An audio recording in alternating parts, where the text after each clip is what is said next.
OVNI, phénomènes inexpliqués, témoignages, lumières étranges ou observations, zone parallèle, un lien avec l'inconnu.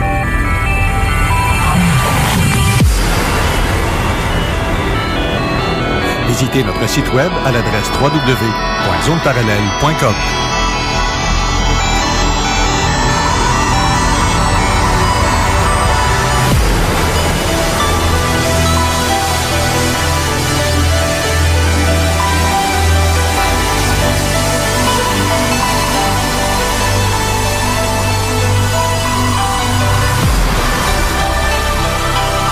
Voici Carole Lauzé.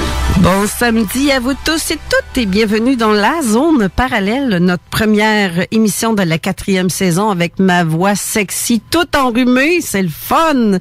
On commence bien l'année.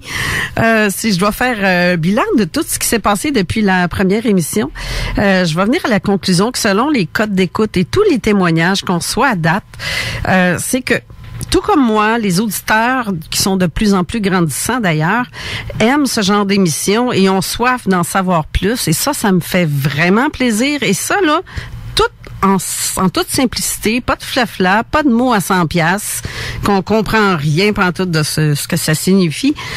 Donc, on reste dans la simplicité. Puis ça, c'est une recette gagnante, à mon avis. Alors, on va continuer sur le même principe, à se jaser entre amis. Et maintenant que l'émission est diffusée en direct à partir de midi, ben je me dis que je vous accompagne sur l'heure de votre lunch. Je trouve ça bien le fun à jaser entre amis. C'est comme si on jase autour d'une table, comme ici en studio. D'ailleurs, le studio est rempli. On est tous autour d'une table, mais je m'imagine que vous êtes avec nous en studio. Puis je trouve ça bien le fun. Ça fait très convivial.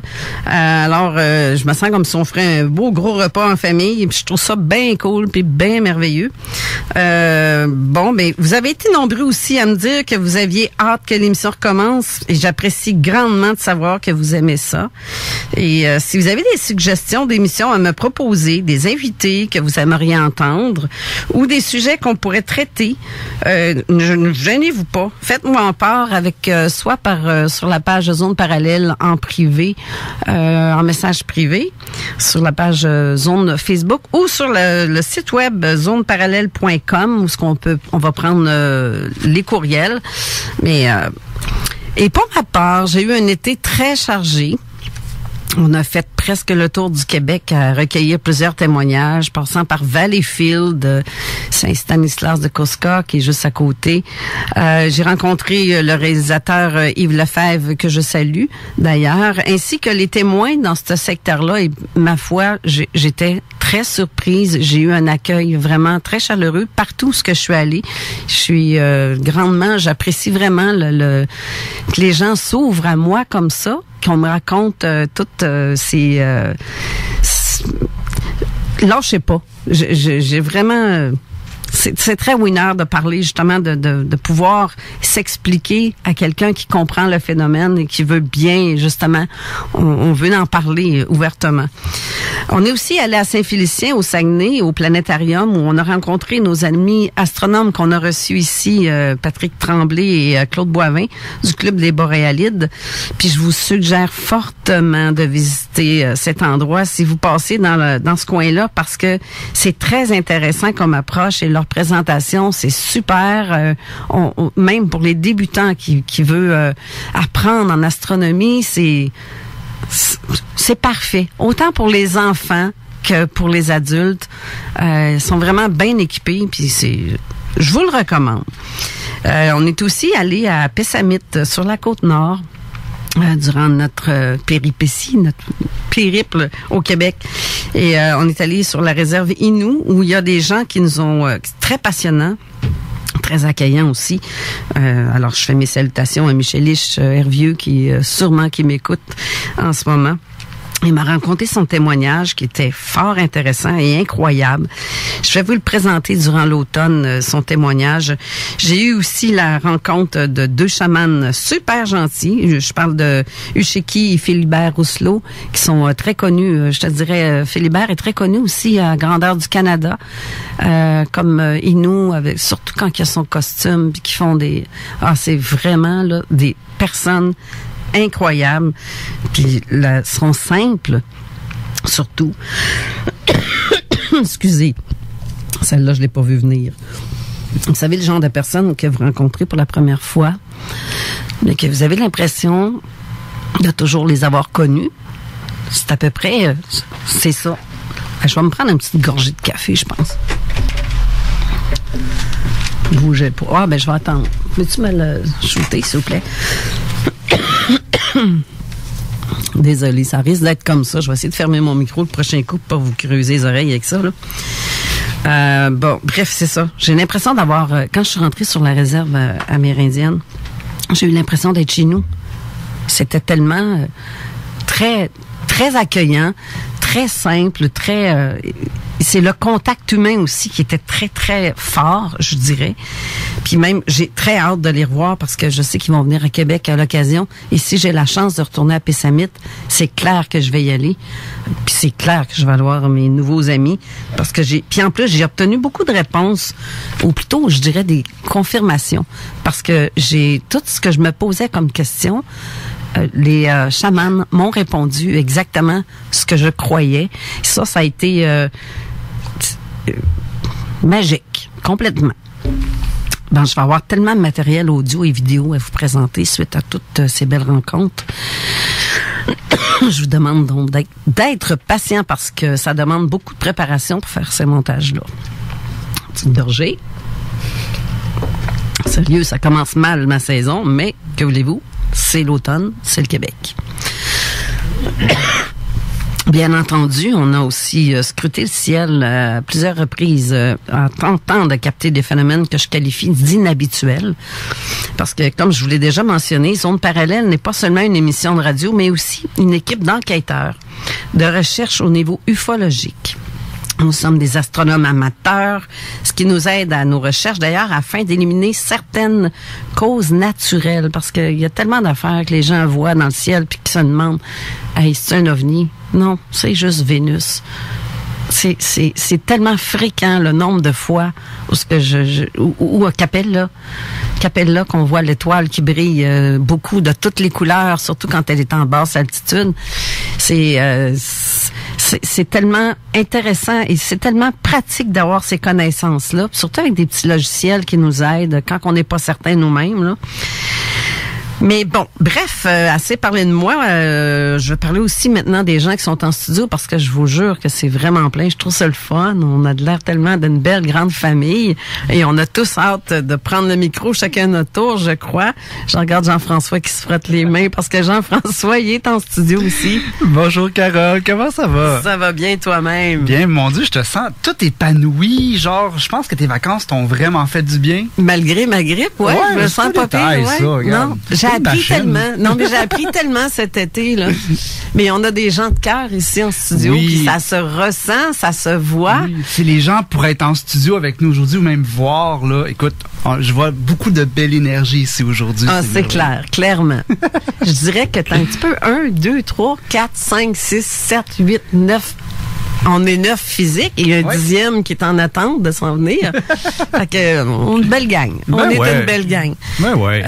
Puis toi, Jean-François, cet été? Hey, écoute, ça a décollé mon affaire. J'ai pas arrêté 5 minutes. Sérieusement, bon, j'ai transféré de travail. Je suis revenu en intervention, en sécurité interventionnelle. Donc ça, c'était un gros changement. Mais on a poussé beaucoup plus le groupe de la DIPAN. Donc, on a eu des nouvelles investigations, des nouveaux cas qui ont rentré. On a beaucoup de nouveaux matériels aussi qui ont rentré. D'ailleurs, je voudrais remercier Monsieur Jean Morissette, un de nos chroniqueurs qui nous a fait don d'une caméra pour le terrain. Un gros merci, Jean. Qui est directeur de la QIC de Québec. Oui, donc ça, c'est super. J'écoute, j'ai développé une équipe de fous, sérieusement. C'est vraiment cool. Je veux vraiment prendre du temps pour remercier les gens avec qui que je travaille. Steph, qui était au directeur des opérations, mon ami David, avec qui je travaille, mais qui est aussi un enquêteur au niveau interventionnel. J'ai le petit nouveau, Cédric, qu'on très gentiment on surnomme Junior. Il commence. Et puis Écoute, j'ai Eric aussi que je veux remercier. Eric qui s'occupe des réseaux sociaux, qui nous a aidé ça avec la page, le site web, tout ça. Fait que Alain aussi qui va nous aider aussi avec le site web. Fait que ça prend beaucoup d'ampleur et beaucoup plus de ce que j'avais pensé. Tellement qu'on est rendu avec une division. Et c'est ça, j'allais te dire. Au Burkina Faso. Oui, ça, t'as fessé dans le dash, mon homme, avec ça, parce que c'est à de l'autre bout du monde, là. Oui, Burkina Faso, avec Adipan, qui est une division qui va être là. Oui, avec Rachid, je me sais pas de son nom. Rachid l'enquêteur, j'ai pas son nom de famille. Je veux pas trop dans les noms, parce que là, on va regarder quand même une certaine confidentialité avec les enquêteurs. Mais ce qui est le fun aussi, c'est de voir qu'on va pouvoir garder, parce que les pays là-bas sont francophones et on veut beaucoup travailler à recueillir tous les témoignages de la francophonie. C'est super important. Et ce territoire-là était beaucoup à développer.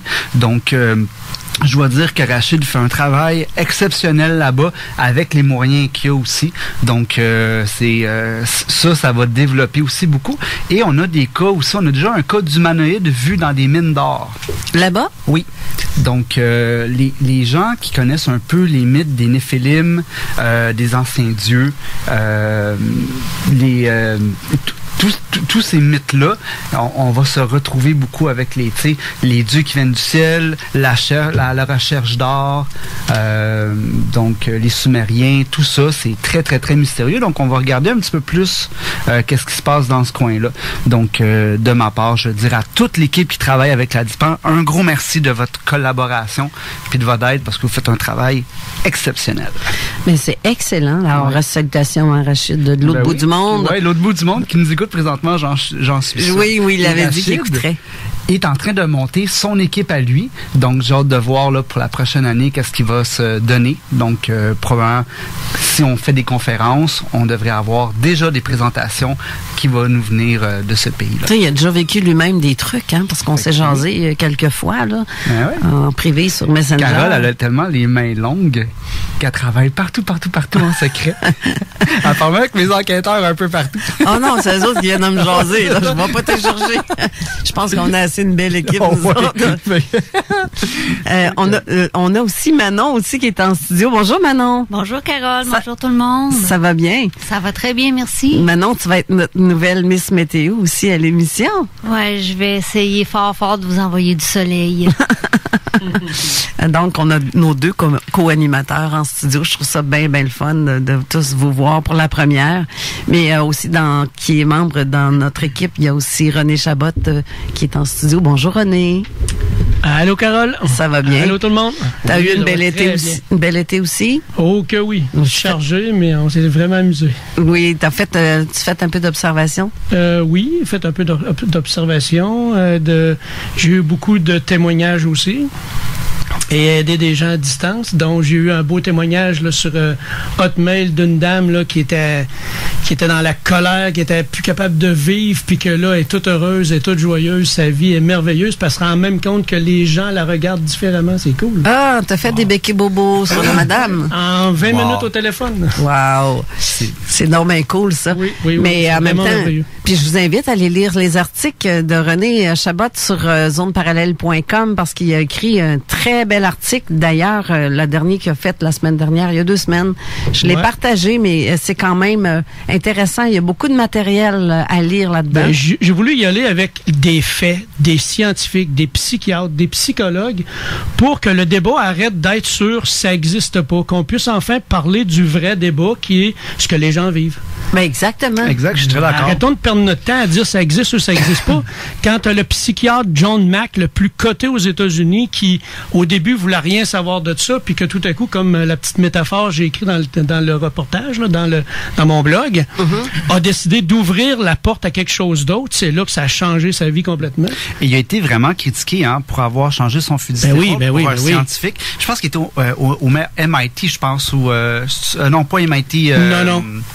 J'ai un blanc de mémoire, mais en tout cas, c'est une grosse université aux États-Unis. Ouais. Et puis, d'ailleurs, il avait travaillé sur le cas de Ariel au Zimbabwe, où il y avait 300 jeunes et plus qui ont vu 5-6 c'est gros ce cas-là. Là. Oui, puis il les a tous enquêtés. Puis c'était aussi beaucoup de recherches qui s'est faites avec un genre de séminaire de 3-4 jours, où on a sorti des résultats de recherche. Et puis, les gens l'ont pointé du doigt parce que c'était le premier qui a dit ces gens-là, c'est pas de la maladie mentale, ces gens-là vivent quelque chose et on devrait s'en intéresser davantage. Oui. Puis d'ailleurs, le phénomène OVNI était reconnu. Au niveau, il est reconnu. En fait, le débat se centre plus sur de quelle nature le phénomène est. Donc, je suis très d'accord avec ton point. Faut que ça change. C'est comme je te dirais, puis je suis sûre que les invités d'aujourd'hui vont être d'accord avec l'affirmation que je fais. Le grand amour, le coup de foudre, ça existe. Vrai? Oui. Oui. Est-ce que tu le vois? Tu veux dire quoi, là? Est-ce que tu le vois? Est-ce que tu vois que quelqu'un peut être en amour? Peux-tu toucher, voir son ressenti? Oui, puis le corps peut le ressentir, le corps peut le témoigner. Mais toi, quand tu es en face d'une personne, toi, tu peux peut-être le ressentir, le voir. Mais quelqu'un qui a pas aucune capacité de ressenti ou qui est pas ouvert à ces trucs-là, tout le monde a ces capacités-là. Il faut juste que tu t'ouvres. Faut que tu ouvres la porte de l'autobus scolaire pour laisser rentrer l'information. C'était ça ma métaphore, là. Exactement. C'est comme là, présentement, je vous parle. Je vous parle ceux qui nous écoutent dans le radio, dans le salon. Est-ce que vous me voyez? Non. Vous m'entendez? Est-ce que vous voyez le courant, l'énergie qui se dégage sur les ondes? Vous entendez ma voix, mais l'énergie, vous ne la voyez pas. Non. C'est pas palpable. C'est un peu la même chose. C'est du ressenti. Tout n'est que ressenti, en fin de compte. Et vibratoire. Et voilà. C'est des vibrations. L'univers est fait. L'énergie. Exact. L'univers est fait de vibrations. Et nous, on est comme notre chacun. Une pensée, c'est une vibration. Fait que si tu envoies une pensée, les gens peuvent la capter. Si c'est une pensée négative, tu peux causer beaucoup de dommages. En laboratoire, ça a été fait, la démonstration, avec le fameux poudrier. Là. Exact. Eux autres, ils croyaient pas à ça, puis ils ont décidé de faire l'expérience avec 3 poudries. Un que tu touches pas, un que tu écris dessus « je t'aime », puis l'autre que tu écris « je t'haïs ». Puis à chaque jour, celui que t'aimes, tu lui envoies plein d'amour. Si vous décidez de le faire, moi, je vous recommande toujours de commencer par celui de « je t'haïs ». Fait que vous allez être dans une mauvaise énergie, puis après ça, finissez par « je t'aime », vous allez être dans une belle énergie. Puis le poudrier que tu dis « je t'aime » reste en parfait état, alors que l'autre pourrit en quelques jours. Oui, on en a parlé de ça. Ça a été prouvé en laboratoire. Fait qu'on n'est plus dans les « ça existe-tu, ça existe pas ». Arrêtons de perdre notre temps avec les détails de « ça existe-tu, ça existe pas ». C'est connu, c'est documenté, c'est même scientifique. Ça va très loin. Fait que passons au vrai débat puis faisons la démonstration. Et d'ailleurs, ça se fait la démonstration. C'est vrai. Et d'ailleurs, c'est drôle que tu en parles parce que c'est vraiment la base de la loi de l'attraction. Les gens trouvent ça peut-être un petit peu super commercial, la loi de l'attraction, mais dans toutes les grandes religions, puis dans toutes les grandes courants de pensée, l'énergie crée ta vie, visualise ta vie. Tu sais, même les athlètes qui s'entraînent pour les compétitions, ils font beaucoup de visualisation, donc ils se mettent déjà dans le moment présent. Et ils travaillent avec ça. Donc, puis là, ça m'emmène aussi à parler probablement de la parcelle de la molécule ou la parcelle de Dieu, peu importe quel nom qu'on va y donner. Donc, genre la matière, donc physique quantique, ça revient un petit peu, ça rejoint un peu de ce qu'on va parler aujourd'hui. Exactement. Puis en parlant de scientifique, on a notre scientifique aussi à nous. Oui. Benoît Maranda qui est en studio. Bonjour. Bonjour Benoît. Bonjour à tous aussi. Bel été aussi. Oui, très bel été comme tout le monde. On a la chance d'avoir un beau mois de juillet, un beau mois d'août. Puis l'automne devrait aussi, j'imagine, s'enligner un peu comme ça, même s'il fait plus frais. J'ai fait plusieurs lectures cet été, beaucoup de lectures dans le domaine ufologique pour revoir l'histoire et tout. J'ai commencé à lire justement un des livres sur John Mack. Alors, c'est vraiment intéressant de découvrir que ce personnage-là, comme tu as dit tantôt, au départ, il pensait découvrir une nouvelle sorte de maladie, mais il s'est aperçu que c'était complètement autre chose. Non, et puis, il est tombé dans un contre-courant. Puis c'est pas le dernier venu là dans le domaine. Il était diplômé de Harvard, je pense, et tout ça. Alors que c'est pas, c'est assez important là ce qu'il a fait comme découverte et puis qu'est-ce qu'il y a eu comme approche. Puis évidemment, je fais encore d'autres lectures dont justement j'ai lu sur la théorie quantique pour découvrir de certaines choses, certains éléments qui sont assez dérangeants. C'est assez troublant par rapport à l'esprit rationnel qu'on peut avoir. Oui, puis toi qui étais professeur de sciences en plus, oui, c'est ça. Alors, il y a plein de trucs qu'on enseigne quand on parle des atomes, on parle des niveaux d'énergie. Puis bon, on parle pas vraiment de quantique au niveau secondaire. J'enseignais au secondaire, mais on y touche un petit peu par la structure de l'atome. Et quand on approfondit un peu plus, c'est quoi exactement le quantique? Ben là, on s'aperçoit qu'on tombe dans des domaines où il y a beaucoup de choses qu'on connaît pas. Il se passe des phénomènes imprévisibles. Il y a une question de hasard. Puis il y a une question d'interférence avec les gens qui observent des phénomènes. Alors c'est dérangeant parce que on est habitué à 1 + 1 = 2 dans notre rationnel, mais en quantique, 1 + 1, ça égale pas nécessairement 2. Il y a une probabilité importante que ça donne 2, mais ça peut donner autre chose aussi. Oui. Il y a différentes conditions qui fait que ça peut perturber la réponse. Alors ça, c'est assez dérangeant pour quelqu'un qui est comme moi, qui est habitué à des variables, des formules mathématiques où on met des chiffres d'une place, puis ça donne un résultat X, et c'est comme ça, là. Là, c'est assez dérangeant, merci. Oui, alors, tu vas pouvoir m'expliquer ou nous expliquer c'est quoi la nouvel élément qu'ils ont découvert avec Bob Lazar dans le temps, l'élément 115? Oh, l'élément 115, disons que ça, j'ai un petit peu de difficulté avec ça parce que moi, je suis au tableau périodique traditionnel. Okay, alors, ce qu'ils l'ont rajouté, mais c'était quelque chose qui au départ n'était pas. Donc, on fait référence à l'énergie pure ici. Mais je vais te laisser faire tes recherches pour ça. Oui, c'est ça. Ben exactement. Ben il y en a un ici qui est notre invité primaire, justement, que j'ai hâte de présenter. D'ailleurs, je vais le faire sur le champ. C'est Stéphane Drouet, qui est auteur, journaliste de formation, passionné en neurosciences et physique quantique. Il présente à travers ses conférences, séminaires, une formation inédite. La somme de toutes ces découvertes, en fait, tout est relié avec la méthode PEACE, comme je suis en train de vous lire exactement ce que j'ai écrit sur mon site pour que vous compreniez à qui on a affaire. Puis présentement, il est présent dans plusieurs pays francophones. Je te vois tellement, Stéphane, te promener à gauche, à droite, je te vois d'un pays à l'autre. J'essaie de te suivre sur Facebook, c'est fou, là.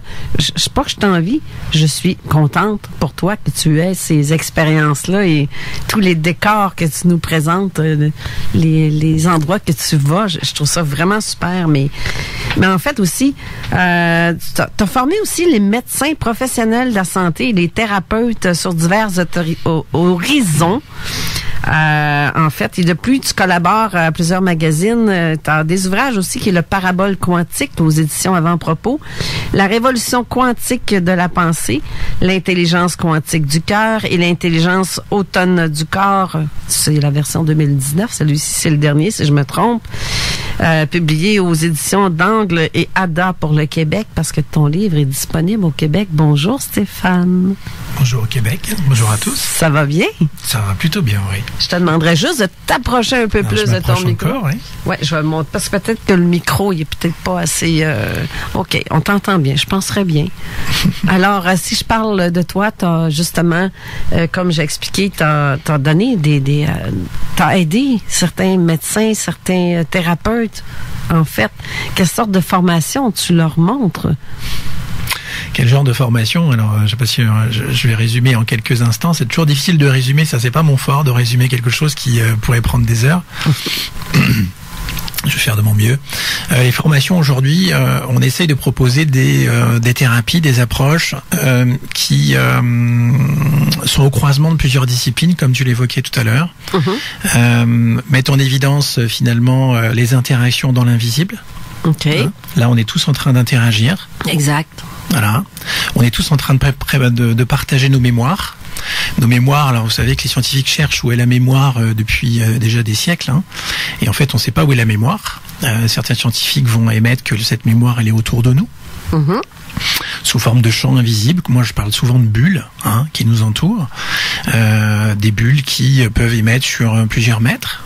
Il semblerait que le champ du cœur, qui émet une mémoire qui date de notre enfance, émet sur plusieurs mètres. Bon. Surtout, je dirais ceux qui font du Qigong ou du yoga. Ou du Tai Chi Chuan, ouais. Oui, c'est ça.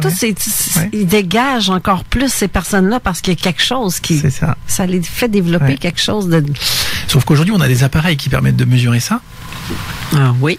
Et donc, on a des appareils, j'évoquais hier en conférence un cas très précis où en fait, on a un appareil qui permet de mesurer notamment la cohérence cardiaque, c'est-à-dire en fait l'influence du cœur autour de nous. C'est-à-dire que le cœur émet un champ électromagnétique par son battement, son double battement, et il est capable d'émettre une espèce de vibration des ondes électromagnétiques et quantiques sur plusieurs mètres.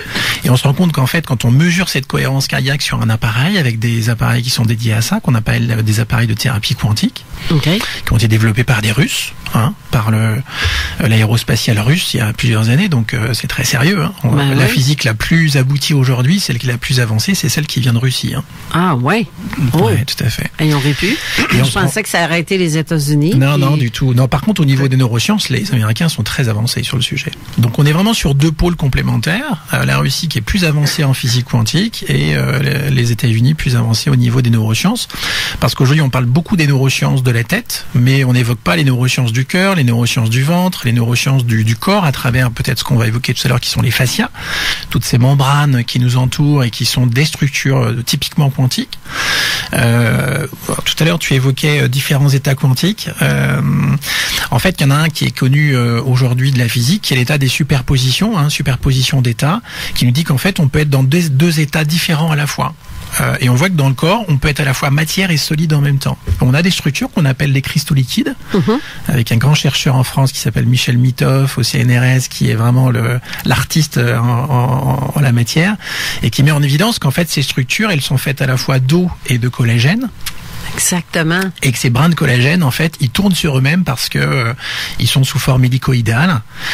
Et donc, on est fait de ces antennes. C'est-à-dire qu'en permanence, en fait, nos tissus tournent sur eux-mêmes à travers de l'eau qui tourne.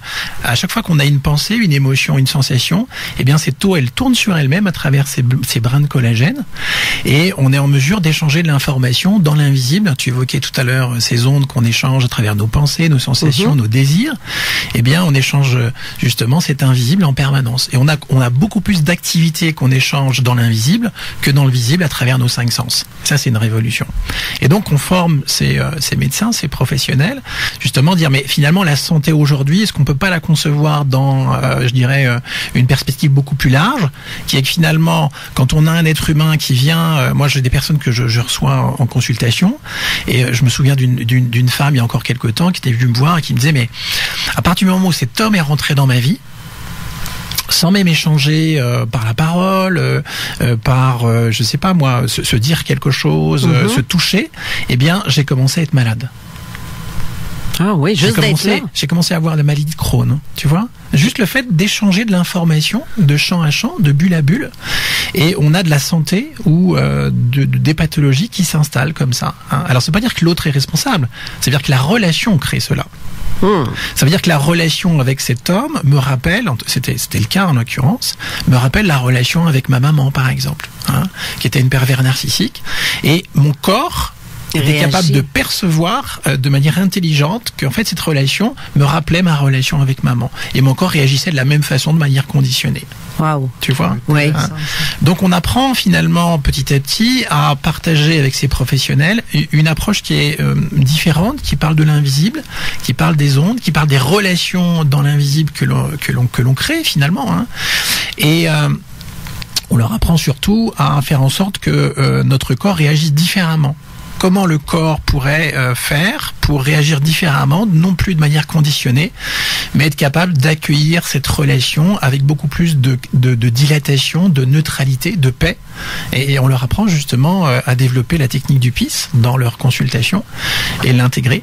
Parce que finalement, la paix s'installe dans le corps par certaines approches, certaines pratiques au quotidien. Et les professionnels, les thérapeutes de la santé intègrent ça un peu dans le monde entier, au niveau des pays francophones. On est présent sur plusieurs pays aujourd'hui. Et on forme des praticiens effectivement depuis maintenant 1 an et demi. Et c'est une vraie révolution pour nous.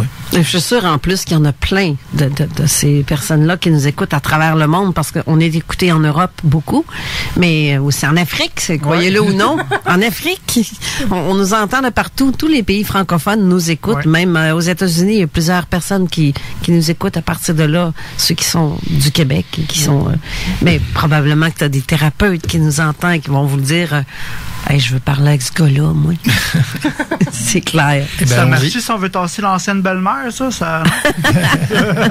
Mais moi, j'ai une question pour toi. Concrètement, là on parle beaucoup de l'aspect clinique, mais concrètement, sur le terrain, est-ce qu'on voit des résultats palpables? C'est comme qui dit, oui, on a tel cas, on a travaillé dessus, maintenant, voici, on a sauvé Ginette de son mariage, et ainsi de suite, avec toutes les maux de tête qu'elle avait. Oui, tout à fait, oui.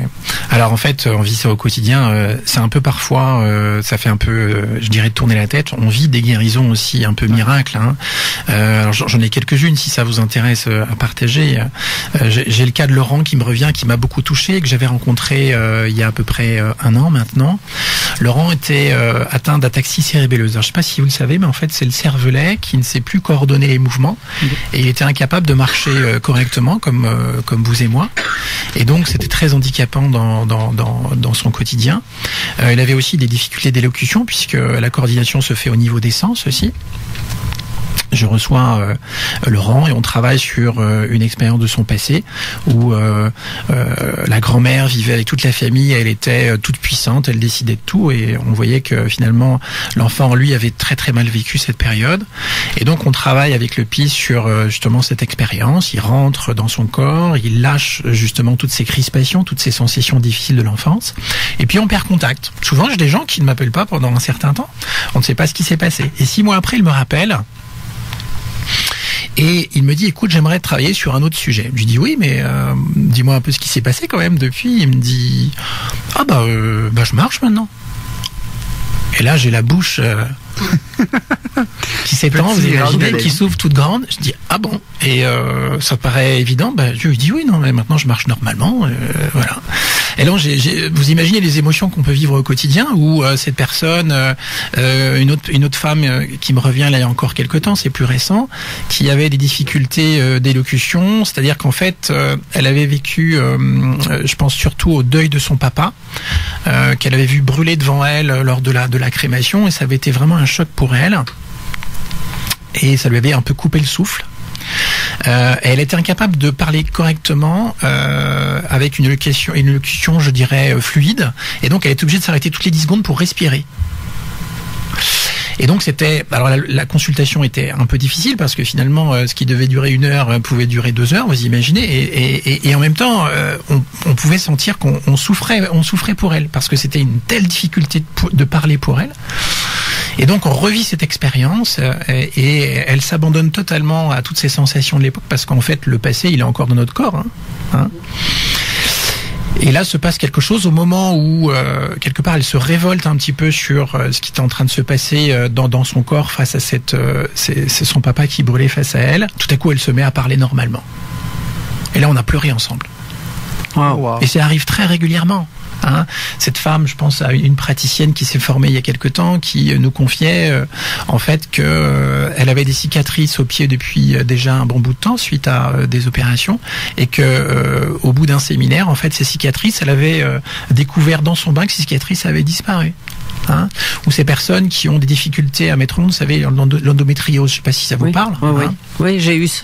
Qui au bout d'une semaine de pratique, j'ai la personne un mois après qui me dit, mais en fait, maintenant, j'ai plus du tout mon endométriose. Vous voyez, on vit ça quand même régulièrement au quotidien, ou carrément en formation, on a une praticienne qui est en train de revivre un problème asthmatique qui est là depuis 20 ans, et on l'aide dans cet instant à dépasser le moment, et elle nous dit à la fin de la formation, je ne prends plus ma Ventoline alors que je la prenais depuis 20 ans. On vit ça régulièrement. Vous voyez? Moi, excuse-moi, tu m'emmènes à te poser une question. Ah, attends, garde ta question parce que là, on est en retard de quelques minutes pour la pause. Oui, c'est ça.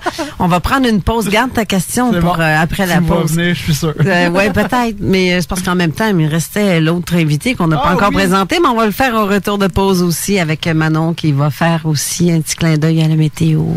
On revient tout de suite.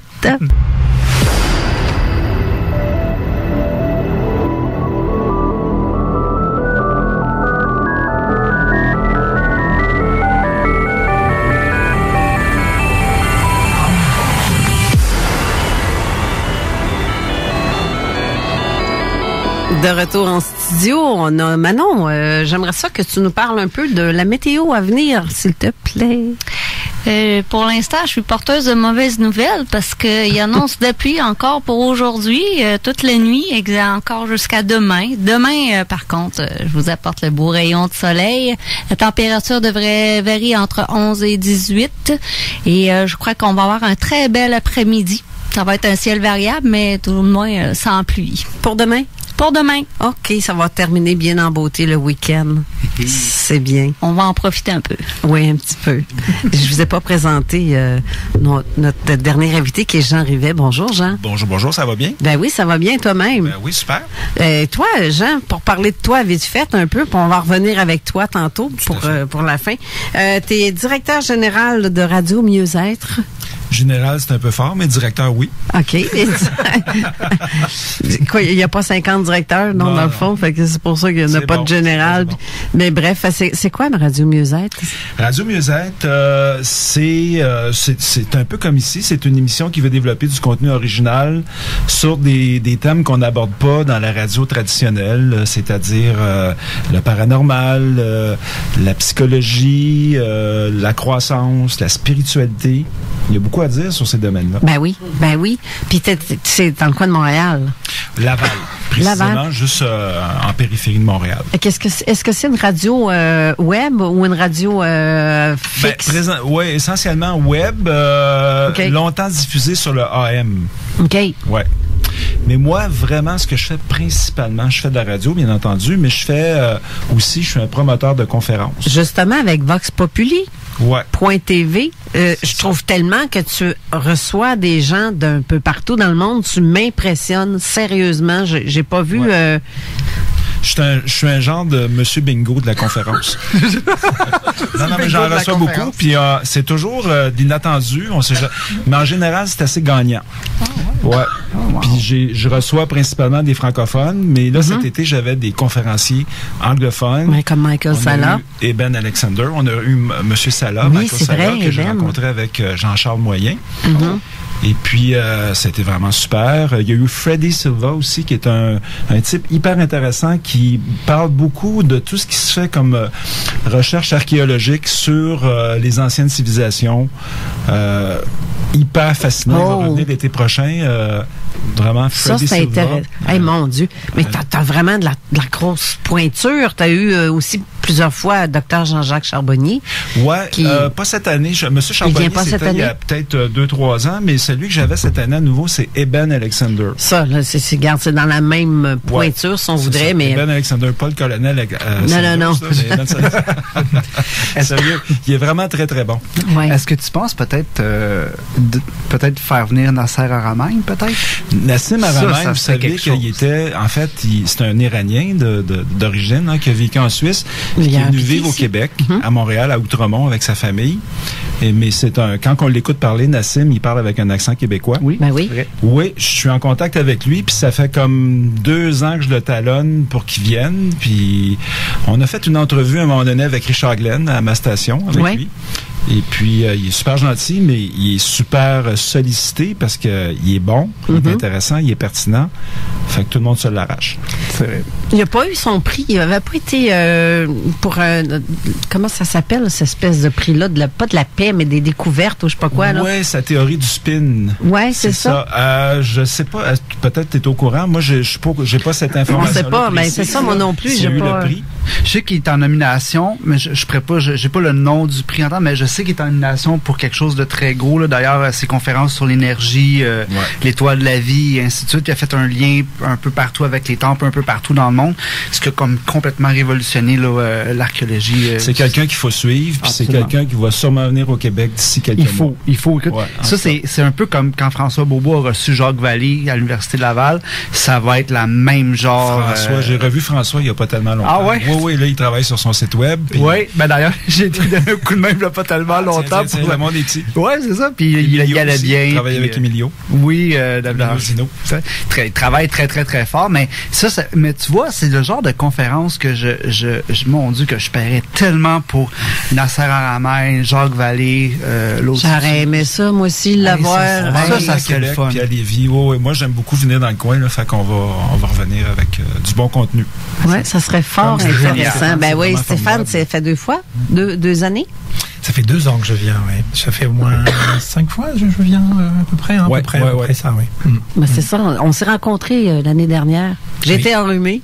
Tu reviens cette année, je suis encore enrhumé. Tu dois te demander, coudonc. Ils vont se demander, coudonc, c'est de même, le Québec, là, ils sont tous à manger de même. Non, je l'ai chopé ça la semaine dernière, juste pour mal faire. Mais c'est parce que les nuits sont fraîches, puis on voit pas ça venir, le petit seringue qui nous tombe sur la tête, là. Je suis d'accord. C'est mortel. Ouais. C'est ça que ça a de l'air aujourd'hui. C'est ça, le Québec. Là, on avait Benoît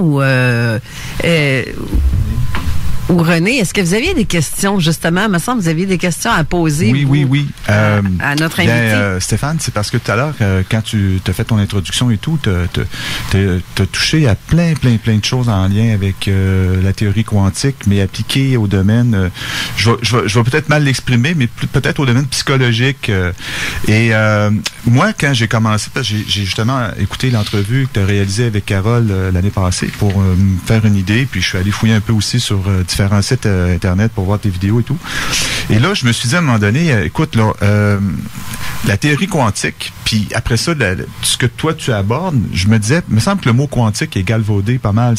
Je sais pas comment qu'on peut l'appliquer, parce que est-ce que tu pourrais nous donner une définition de ce que veut vraiment dire quantique à l'origine? Alors, la définition du quantique, moi j'essaye de vulgariser au maximum, ce qui n'est pas toujours simple, parce que les sciences, quand tu écoutes tes physiciens, tu captes pas tout, dans un premier temps. Quand j'en parle aux gens, j'essaie de dire, mais finalement, il se passe des choses dans l'invisible qui sont peut-être pilotées par quelque chose qui est au-delà de ce que l'on voit dans la matière, dans l'infiniment grand. C'est-à-dire qu'imaginez que il y a une activité dans l'infiniment petit. Alors, il y a plein de zéros après la virgule. On pourrait en mettre une trentaine, à peu près. Et dans cet espace, en fait, il se passe des interactions qui sont des échanges d'informations, d'énergie, peut-être de conscience aussi, entre des particules qui sont intelligentes. Et quand elles échangent de l'information, de l'énergie et de la conscience, eh bien, ces petits paquets d'énergie, de lumière qu'on échange, on appelle ça des quantas. Des quantas, exact. Voilà.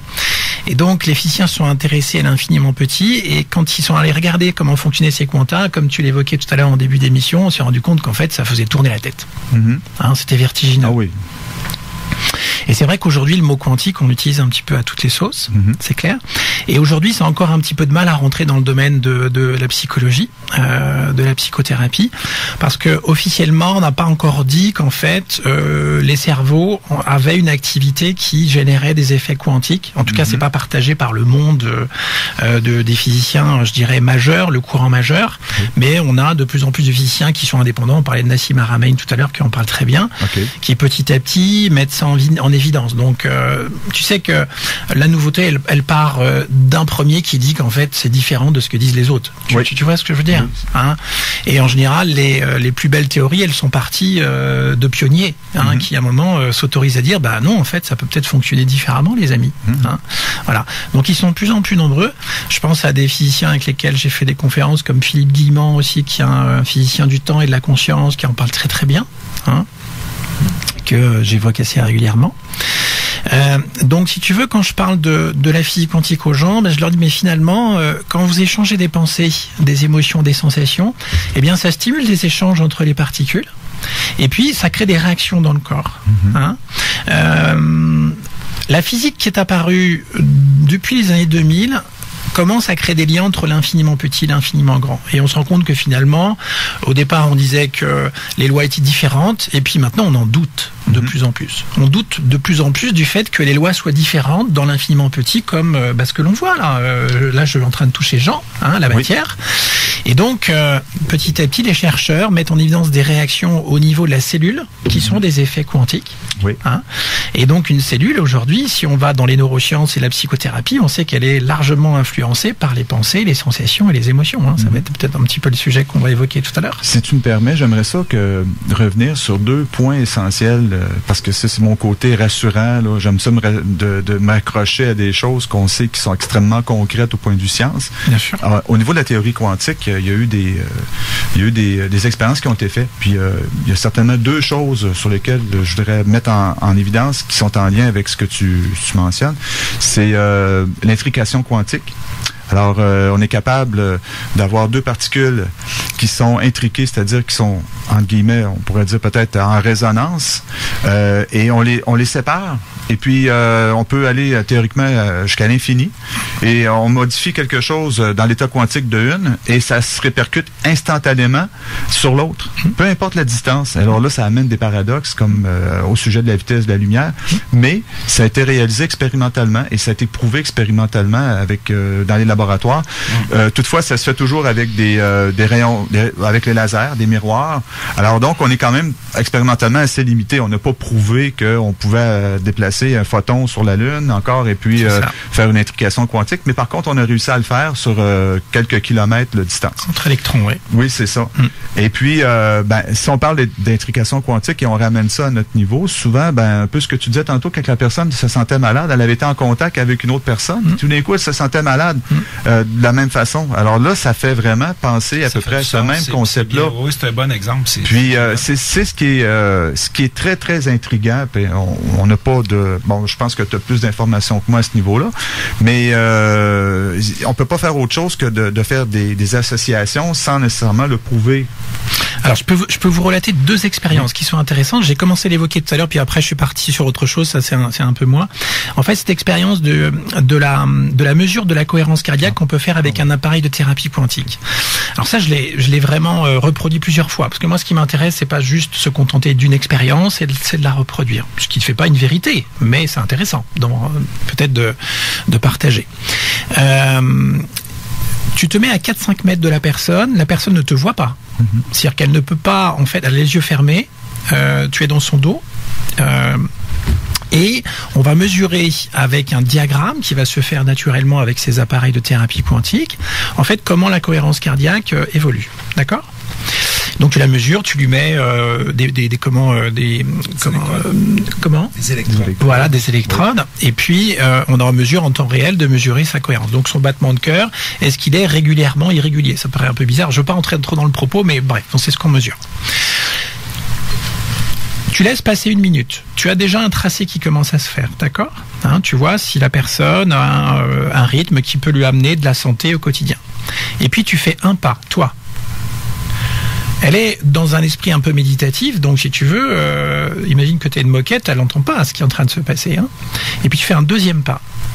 Donc tu es maintenant à presque 2 mètres d'elle. Et là, aussitôt, tu vois le tracé qui commence à changer sur l'appareil. C'est instantané. Tu vois, tu parlais d'intrication, et tu fais à nouveau un nouveau pas vers elle. Elle n'est toujours pas au courant de ce qui se passe. Et pourtant, le tracé commence et continue à évoluer. C'est vraiment très intéressant. C'est pour ça que j'évoquais ces bulles tout à l'heure, où on voit que le cœur est influencé de cœur à cœur dans l'invisible, à travers justement ces champs électromagnétiques qui sont développés et qui rentrent en interaction et qui créent une réaction au niveau du cœur, ce qui pourrait expliquer que quand on a un coup de foudre qu'évoquait tout à l'heure Carole, eh bien ça se transmet aux êtres qui sont autour de nous. Un peu comme si le cœur était un radar. C'est ça. Qui était capable de capter tout ce qui se passait alentour, mais autant aussi d'émettre. Exactement, tout à fait. Ça, c'est une expérience. Et il y en a une qui m'a beaucoup ému il y a quelque temps. C'est un papa que j'ai reçu en consultation au cabinet et qui me confie au début de la consultation, me dit écoute, j'ai failli annuler le rendez-vous parce que je n'arrivais pas à trouver une personne pour garder mon fils qui a, je crois, 3 ans. Et le petit garçon était à l'étage au-dessous. Je précise, c'est un point important. Et il était gardé par une jeune fille, une jeune femme, etc. Bref. Et donc on commence la consultation et lui-même passe dans une expérience où il travaille sur son petit enfant intérieur, son petit garçon, une expérience difficile avec son papa. Et là où c'était vraiment saisissant, fascinant, c'est que quand il rentrait dans l'expérience qui était difficile, le petit garçon commençait à pleurer à l'étage au-dessous. Quand il sortait, il se libérait de son expérience du passé, le petit garçon s'arrêtait de pleurer. Et c'est arrivé plusieurs fois durant la consultation qui a duré 1 heure. Et on était fascinés tous les deux. Ah oui. Tu vois, ça rejoint cette idée d'intrication, où de manière instantanée l'information, parce qu'on a partagé une information qui est d'ordre génétique, c'est son petit garçon, ou une expérience qui est émotionnelle. Là, par exemple, on est en train de partager une expérience qui est émotionnelle. On va garder un lien les uns les autres jusqu'au bout de la vie. C'est ce qu'on peut dire, une information qu'on reçoit. C'est ça. Et qu'on garde. Tout à fait. C'est dans ce sens-là, oui, voilà. C'est vrai. Et donc, si on est là tous les uns les autres, c'est qu'on a quelque chose dans notre passé qui nous rejoint. On ne sait pas quoi. peu importe. Hein. Mais ça n'est pas un hasard si aujourd'hui on est tous là ensemble. Et ça, c'est fascinant. Hein. Mais le fait qu'on ait partagé ces mots-là aujourd'hui, cette expérience, va faire qu'en fait, on va garder ce lien à vie. Alors pour ceux qui divorcent, ça leur plaît pas, c'est ce que je leur dis en général. Ceux qui se séparent, très souvent. Hein. Non mais vous souriez, mais vous allez voir, en fait, en conférence, quand j'en parle, les gens font un peu la grimace parce qu'ils se disent, ah ouais, non, moi, ça veut dire que je vais garder le lien avec mon ex et tout. Voilà. Oui. Mais on garde ce lien à distance qui fait que finalement, on évolue les uns les autres, je dirais ensemble, comme si on était un peu main dans la main. Quand à un moment, on vit des moments difficiles, bah, peut-être que l'autre arrive à le dépasser. Et finalement, on est cette grande chaîne humaine qui nous permet d'évoluer tous ensemble. Et c'est chouette. Moi, je trouve ça fascinant parce que, excuse-moi, je vais pas te couper, mais tu viens de mentionner, on vient de parler de quelque chose, puis tout de suite dans ma tête, il y a cette situation-là où est-ce qu'on a souvent des frères jumeaux ou des sœurs jumelles qui sont à des centaines de mètres séparés ou outre-mer et qu'une se blesse ou vit un accident ou quoi que ce soit et que la sœur jumelle très très très loin au même moment ressent exactement les mêmes émotions ou vit la même chose puis elle dit mon Dieu ma sœur va pas bien, faut que je l'appelle. Et ça dans le paranormal ça arrive souvent ce genre de choses là. Mais pas seulement que dans les jumeaux ou jumelles parce que mes enfants je les ressens comme ça. Oui. Mon fils est ma fille. Mon fils il est dans le sous-sol chez nous là, puis je vais savoir qu'il y a quelque chose qui marche pas. Mais ma fille qui est à Montréal, par contre aussi, elle est quand même assez loin là. Oui, et je la ressens quand je sais qu'il y a quelque chose qui marche pas. Je vais être inquiète parce que je sens son inquiétude. Je sais pas, il y a une communication quelque part. C'est télépathique, c'est énergétique, c'est je sais pas. C'est comme un Wi-Fi. Exactement. Exact, c'est ça. Hey, non mais moi je suis branché solide dans ce Wi-Fi. M'a dit que j'ai du 5G à quelque part. Je dois être 5G moi-même. Pour le prouver, mais c'est vraiment hyper intéressant. Ouais. Je pense qu'on s'en va de plus en plus vers ça. C'est ça, puis c'est drôle parce que je vais vous conter une petite anecdote qui est c'est pas amusant, ok? J'aime pas trop en parler, mais c'est quelque chose que je suis sûr tu vas être ébahi par ce que je vais te dire. Tout le monde connaît Marie-Soleil Touga. Je pense que tout le monde sait ce qui est arrivé à Marie-Soleil Touga avec M. Lauzon aussi. L'avion s'est crashé. Et je me rappelle, la veille, j'ai été dormir. Et dans mon rêve, j'ai eu cette vision-là d'une grosse boule de feu qui s'est juste comme écrasée dans la forêt. J'avais pas plus d'informations, mais je sentais de l'amour intense venant d'une fille. Je me suis levé, je pense qu'il était comme 3 ou 4 heures du matin en sursaut, je suais ma vie. Puis je me suis dit, mon Dieu, qu'est-ce que c'est ça? Puis j'ai été me recoucher.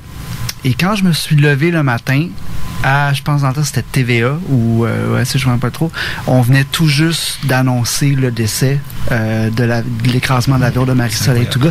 Et j'ai toujours fait un lien entre ce rêve-là et ça. Parce que moi, j'étais jeune, Marie-Soleil Touga, c'était ma vedette, je l'adorais. T'étais connecté, t'étais relié à elle. C'est ça, c'était les débrouillards, et puis Grégory Charles, puis ainsi de suite.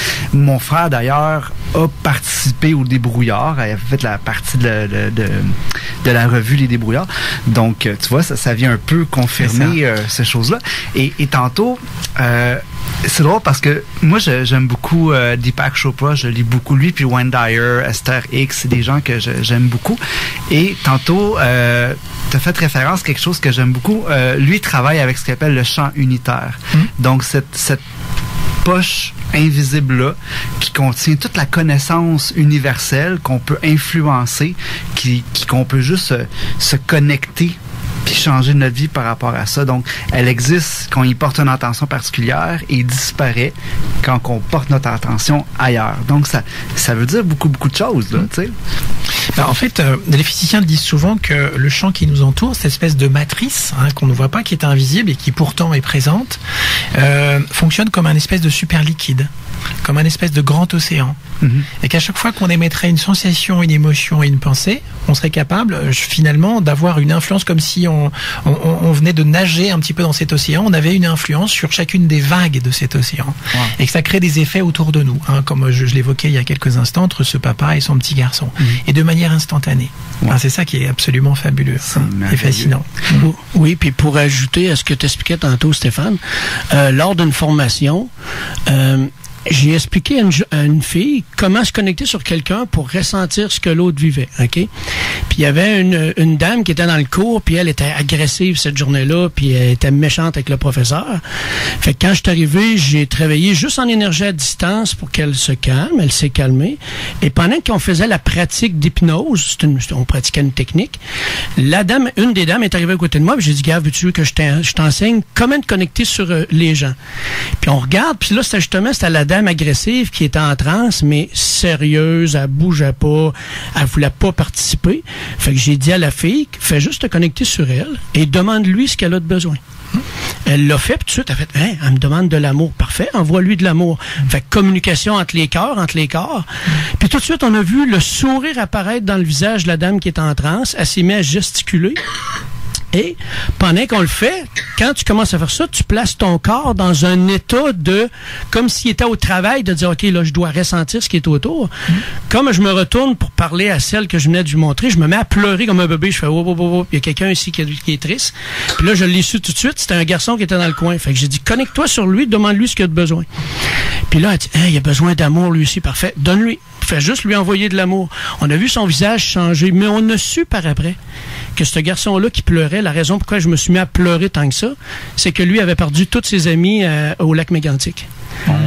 Fait que tu vois que c'est exactement ce que tu expliques. Tu peux ressentir, c'est la connexion, moi j'appelle ça les connexions synaptiques hors corps. Parce que les connexions synaptiques se font pas juste à l'intérieur du corps, elles se font aussi à l'extérieur du corps.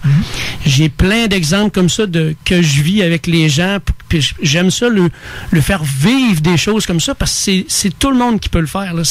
Mais on a 3 cas quotidiens qui vont parler aux auditeurs, je pense. On a, par exemple, tu penses à quelqu'un et la personne t'appelle dans la seconde, elle apparaît sur ton téléphone. Oui, c'est instantané. Tu as une pensée et l'autre va l'exprimer dans la seconde. Oui. Ça s'appelle des transmissions de pensée. Tu es dans un lieu public ou un transport public et tu regardes quelqu'un. Elle te sent dans son dos et elle se détourne. C'est quelqu'un qu'on vit régulièrement. Donc il se passe quelque chose quand même au-delà de notre corps que l'on voit. Et finalement, est-ce que ce que l'on voit existe vraiment? C'est des questions à se poser. Est-ce qu'en fait notre influence ne va pas au-delà de ce corps que l'on voit et qui nous paraît une limite, mais qui n'en est pas une. Puis il n'y a pas de limite de distance, parce que tu peux le faire...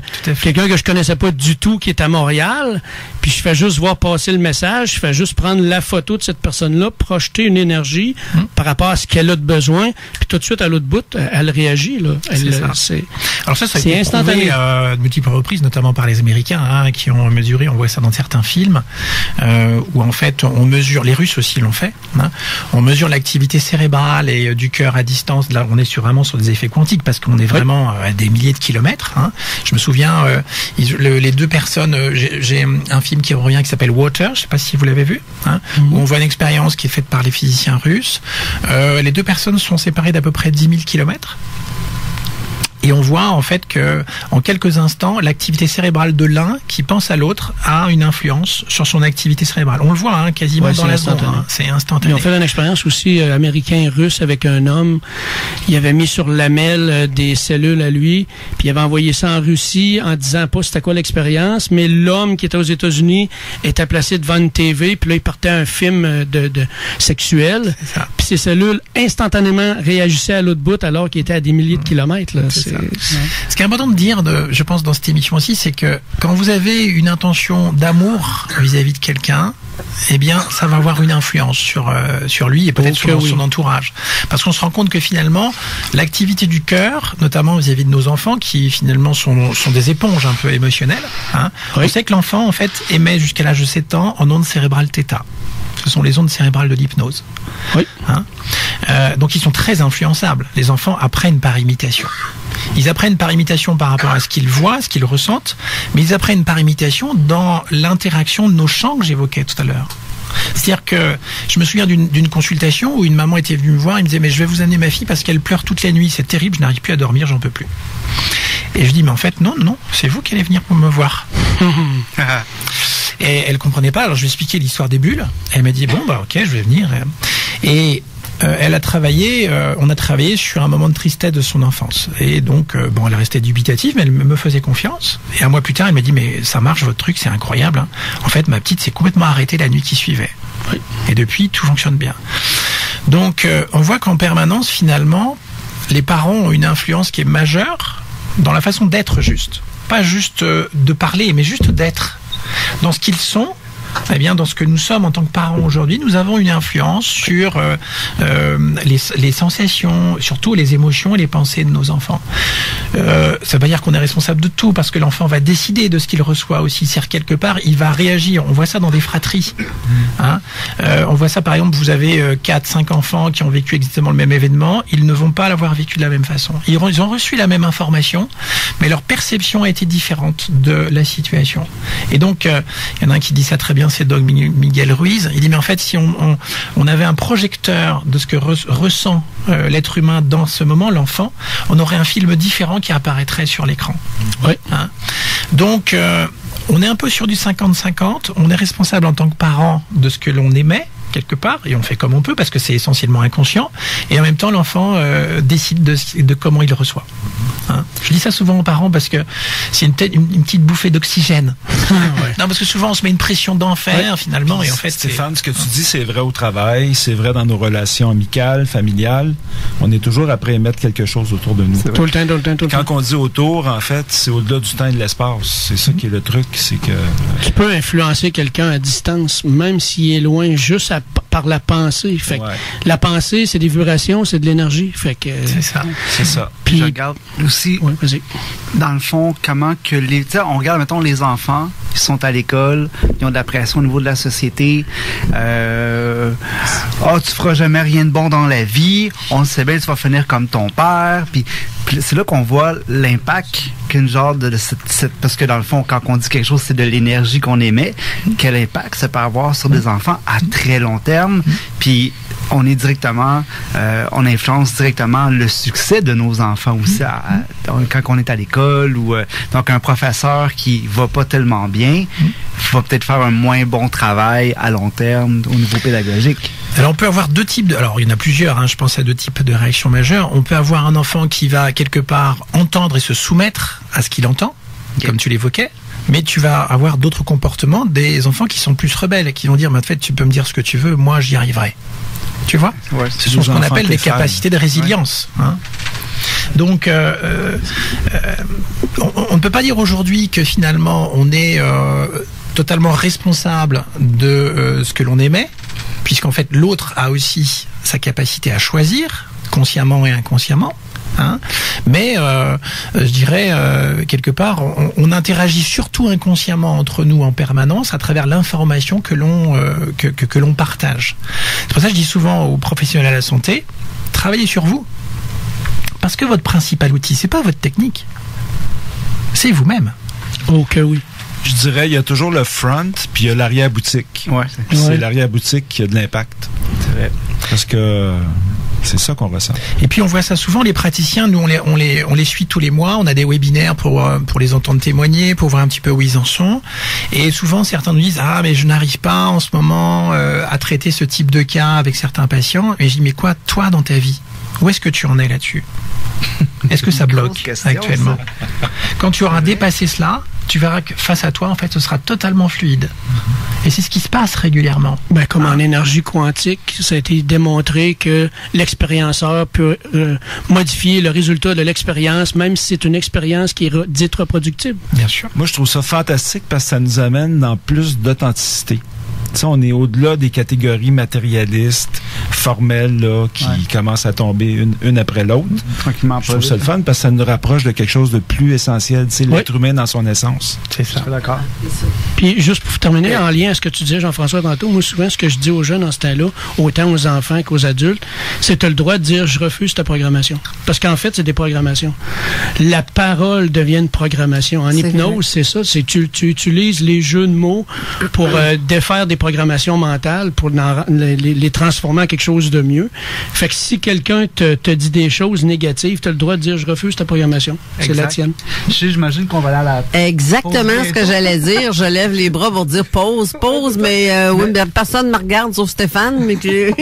Mais ça revenait un petit peu tantôt, ma fameuse question, je t'avais arrêté tantôt, c'était au niveau de l'hypnose, qu'est-ce que ça donne comme résultat? Est-ce que toi-même, tu travailles avec l'hypnose, Alors, rapidement, qu'on va à la pause, mais moi, je travaille avec des praticiens d'hypnose et je leur dis, en fait, si vous voulez, ce qui est important, c'est que on part d'un principe qui est essentiel, en tout cas dans notre approche aujourd'hui qu'on appelle le PIS, c'est que tout part du corps.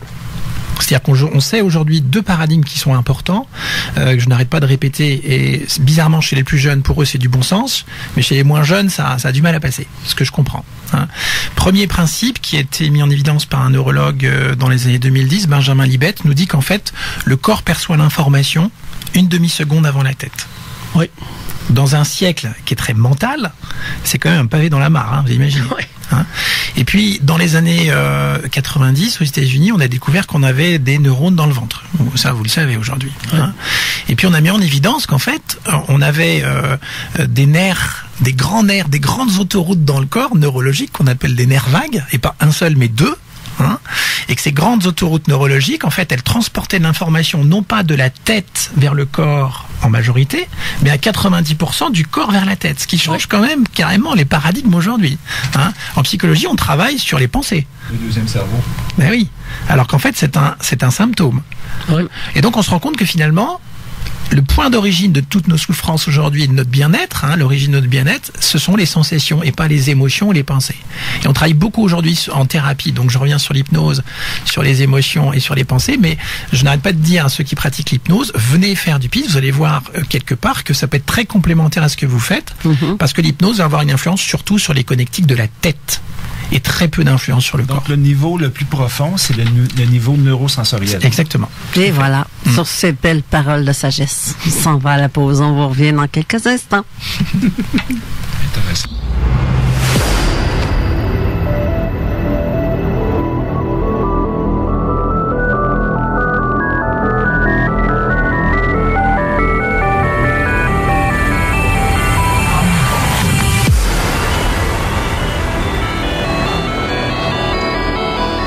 Nous sommes de retour à l'émission, mais juste avant de poursuivre, justement, je voulais faire un petit peu l'état des routes. C'est que le pont de Québec et Pierre-Laporte, c'est un petit peu... ça va pas vite parce qu'il y a des travaux sur Boulevard Laurier, sortie Boulevard Laurier. Fait que c'est... Les gens, soyez patients parce que... Puis Lévis, côté Lévis, on n'est pas si pire que ça, des trains. On n'a pas de l'air de ce que l'air Montréal avec le cône jaune-orange. On est moins pire, là, mais ça c'est quand même assez lucide dessus, je dirais. Ça va bien pour l'état des routes. Mais là, Jean-François, c'est à ton tour. En parlant de cônes, tu savais que dans l'espace, là, présentement, la seule chose qu'on voit, c'est la muraille de Chine, puis les cônes de construction de Montréal. Ah, là, ça doit être du orange, c'est sûrement. Vu de la station spatiale, Montréal doit être orange au grand complet, jour et nuit. C'est épouvantable.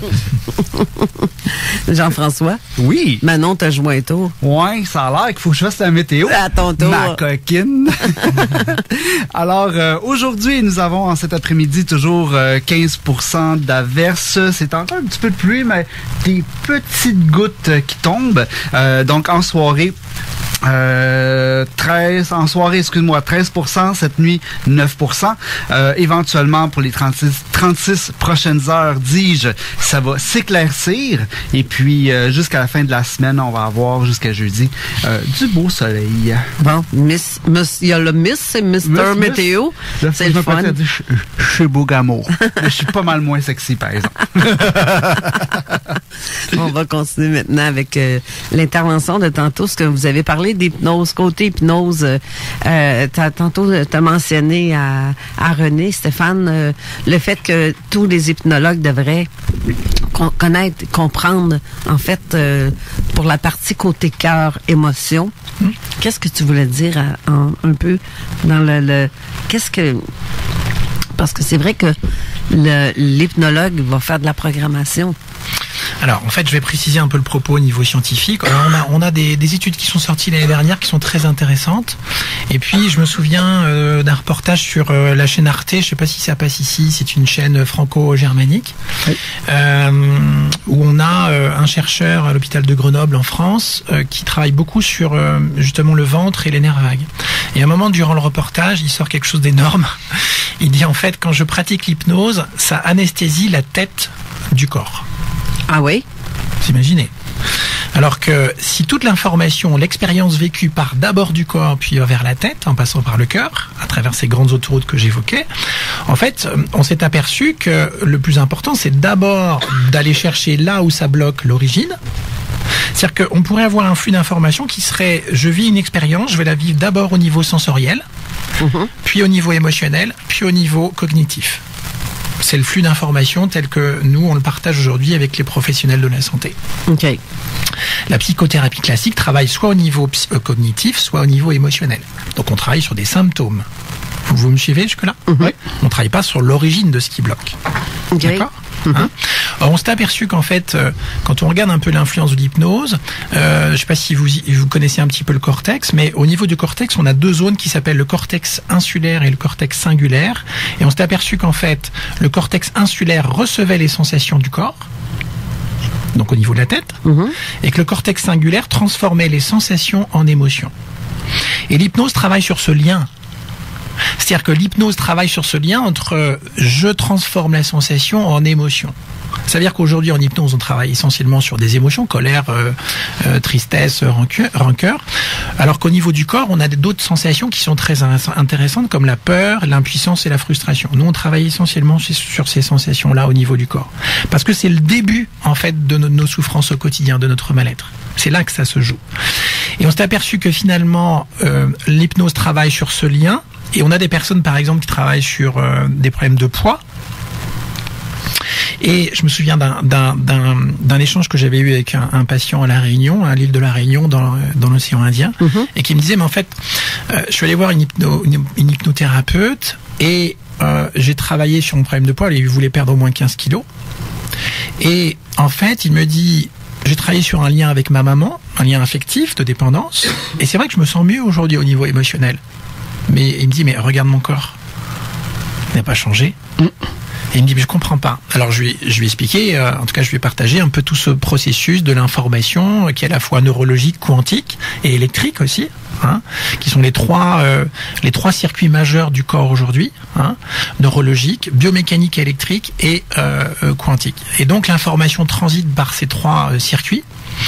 Et on se rend compte que si on n'a pas une approche qui est aujourd'hui à la fois corporelle, sensorielle et neurologique, eh bien on va avoir des résultats qui vont être finalement mitigés.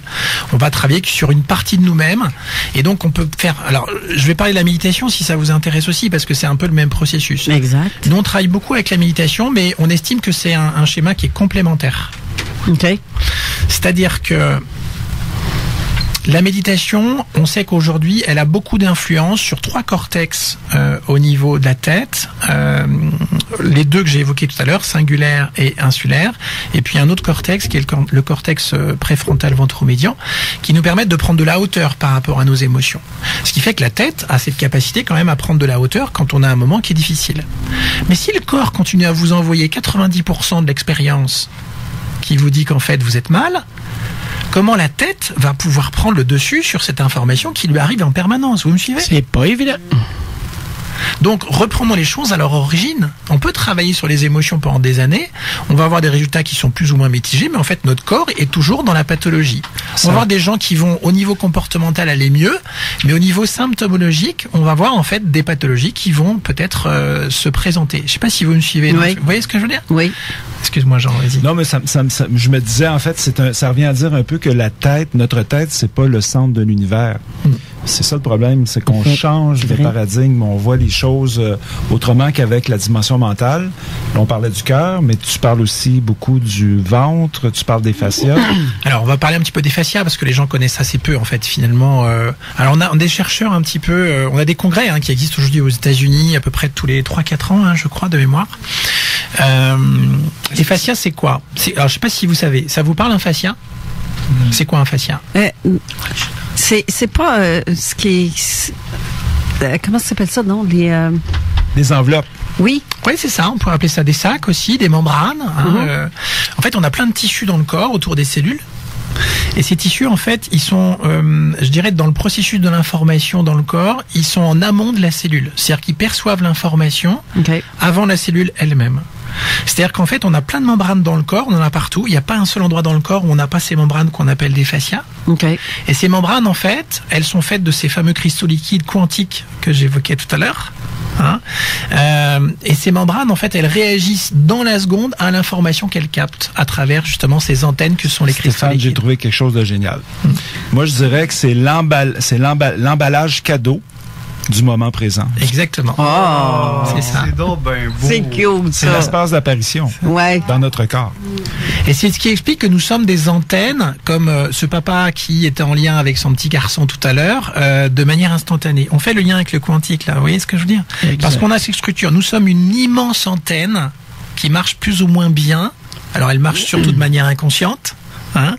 Mais plus ou moins bien, je pense aux médiums qui nous écoutent peut-être là en ce moment ou ceux qui se disent canal. Moi, je les invite vraiment à libérer leur corps parce qu'ils vont voir que leur potentiel va se développer de manière exponentielle. C'est ça qui est extraordinaire. C'est clairement. Mais tu vois, le corps est fait à peu près 80% d'eau. Ouais, c'est l'eau ça. est Ça dépend de l'âge. Ça dépend de l'âge, mais effectivement. Ouais. Plus on vieillit, moins on a d'eau ou Alors oui, c'est ça. C'est-à-dire qu'en fait, on dit que l'embryon, c'est à peu près 90% d'eau. Et puis quand on a, alors je sais pas quel âge vous avez, on va rester anonyme là aujourd'hui. Mais on va mettons qu'à ton âge là. Ouais, par exemple moi à 50 ans, en ce qui me concerne à 50 ans, je suis à peu près entre 60 et 70% d'eau. Stéphane, tu faisais un parallèle avec. Stéphane, tu faisais un parallèle avec le téléphone cellulaire et les fascias. Peux-tu nous parler de ça un petit peu? Oui, tout à fait. En fait, un téléphone cellulaire, il capte de l'information, c'est-à-dire qu'entre deux téléphones cellulaires, ce sont des ondes qu'on s'envoie à distance. D'accord. En fait, là, on est tous en train d'interagir à travers nos fascias et d'échanger de l'information à travers nos cristaux liquides, de manière inconsciente. Je parlais des bulles tout à l'heure, des mémoires. Ouais. Et ça, j'espère que dans quelques années, les physiciens vont s'intéresser à ces structures biologiques, qui sont typiquement des structures quantiques. Elles sont à la fois matière et liquide en même temps. Et pourtant, ça date déjà de 130 ans. C'est pas tout jeune. Le téléphone cellulaire, les cellules du téléphone cellulaire, c'est des cristaux liquides. C'est ça. Donc, dans le corps, ce serait... Ça fonctionne de la même façon. Oui, exactement. Puis il y a plusieurs qui ont fait des recherches avec justement l'eau. Quand tu la regardes au microscope, tu peux voir une goutte d'eau que tu vas vouloir et tu peux sentir, tu peux voir des formes, des étoiles, c'est comme des flocons de neige un peu. On a un chercheur qui a été pris un peu pour, comment je dirais, un clown pendant de nombreuses années, qui est le japonais Matsuro Emoto, qui a mis en évidence ces formes cristallines de l'eau qui évoluaient en fonction de nos pensées. Tu évoquais tout à l'heure le pot avec le riz. Ça vient des expériences de Matsuro Emoto, tu vois. Et donc, il n'a pas du tout été pris au sérieux parce qu'il était, on disait, un pseudo-scientifique. Sauf que l'année dernière, une équipe de chercheurs allemands a confirmé ces travaux. Dans ces temps. Et on s'est rendu compte qu'en fait, et là, donc c'est un peu plus pris au sérieux, on s'est rendu compte qu'en fait, dans le corps, je parle de cristaux liquides, mais on pourrait dire qu'en fait, on est fait d'eau cristalline, ce qui revient au même. Et cette eau cristalline, eh bien, elle est capable de réagir dans la seconde à une émotion que l'on vit. Elle va changer la structure du collagène. Elle va prendre une forme magnifique de cristal. Et on s'est rendu compte qu'en fait, si on exprimait par exemple de la colère, ce cristal se dissout. Il va exprimer quelque chose qui est complètement chaotique. Alors que si tu exprimes la compassion et l'amour là dans l'instant, comme on le voyait avec ce pot de riz, eh bien, le cristal va apparaître dans une forme magnifique, qu'on peut voir sur des photos. Et les chercheurs allemands l'ont confirmé. Ça change tout le sens du mot quand on dit à quelqu'un « Allô ». On peut le voir différemment. Allô? Mais ce que je trouve merveilleux, c'est que si moi, je vais dégager parce que je vous regarde. Tu sais, je te regarde toi, Stéphanie, ton épouse, ou ta future épouse, en tout cas, ta conjointe. Ma compagne, oui. on sent quelque chose vous émaner de l'amour, c'est évident, c'est à vous voir, c'est évident, mais ça veut dire que dans vos cellules, même le sang, j'imagine qu'il doit avoir peut-être, ça doit être les mêmes choses que l'eau qu'on a dans il doit avoir, et ça circule. Alors, je vais raconter une expérience qui est assez peu connue dans le monde, qui est le travail du biologiste Donald Ingber. Si je vous dis ça vous dit rien, hein? En général, c'est peu connu. En Europe, ça l'est encore moins. Donald, comme le canard. Hein? Oui. Alors, c'est pas un canard, le pauvre. J'espère pas. Ingber, I-N-G-B-E-R. Allez voir les travaux de Donald Ingber. Et Donald Ingber a mis en évidence qu'en fait, quand nos tissus, par exemple, imaginez, vous vivez un moment de crispation. Votre tissu va commencer à se crisper. Il se crispe parce que l'eau va tourner beaucoup moins rapidement que quand vous êtes en bonne santé. Quand vous revivez ou vivez un moment de joie. D'accord ? L'eau va tourner de manière très lente. Elle va même figer l'instant. Une crispation, c'est un figement. C'est un figement de l'instant. Hein ? Un moment difficile, souvent. Et donc, l'eau tourne beaucoup moins vite. L'information est transmise sous forme de signaux électriques à la cellule. On appelle ça la piézoélectricité. Hein ? Et l'information va arriver à la membrane avec des filaments. Alors, je vous passe tous les détails biologiques, etc. et anatomiques. Et on s'est rendu compte qu'en fait, quand l'information électrique arrivait à la cellule, eh bien, on a l'intérieur de la cellule qu'on appelle non pas un cytoplasme maintenant, mais un cytosquelette qui est plastique. Et la cellule est capable de changer de forme en fonction du signal électrique qu'elle reçoit. Et là où, je dirais, la cerise sur le gâteau, à mesure que la cellule change de forme, sa génétique évolue. Vous imaginez ?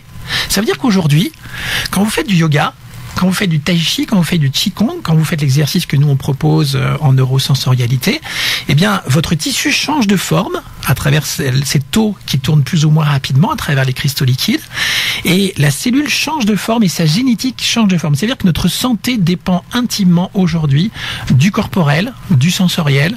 C'est-à-dire que si vous faites du sport régulièrement, vous avez une influence sur votre santé et vos cellules, et ça on sait le prouver aujourd'hui. Et directement sans passer par la tête.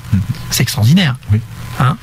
Stéphane, j'aurais une question. Parce que tu nous parles de structure. Là, moi, c'est certain qu'à la sortie de cette émission-là, je vais aller tomber dans mes livres de biologie, d'anatomie.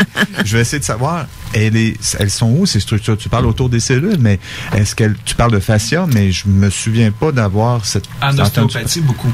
En ostéopathie. Alors, tu vas voir du côté de l'ostéopathe, des ostéopathes. Et puis, alors, tu as plusieurs chercheurs, par exemple, Jean-Claude Guimberteau, qui est un chirurgien en France, qui en parle très bien, qui parle de la continuité du tissu facial.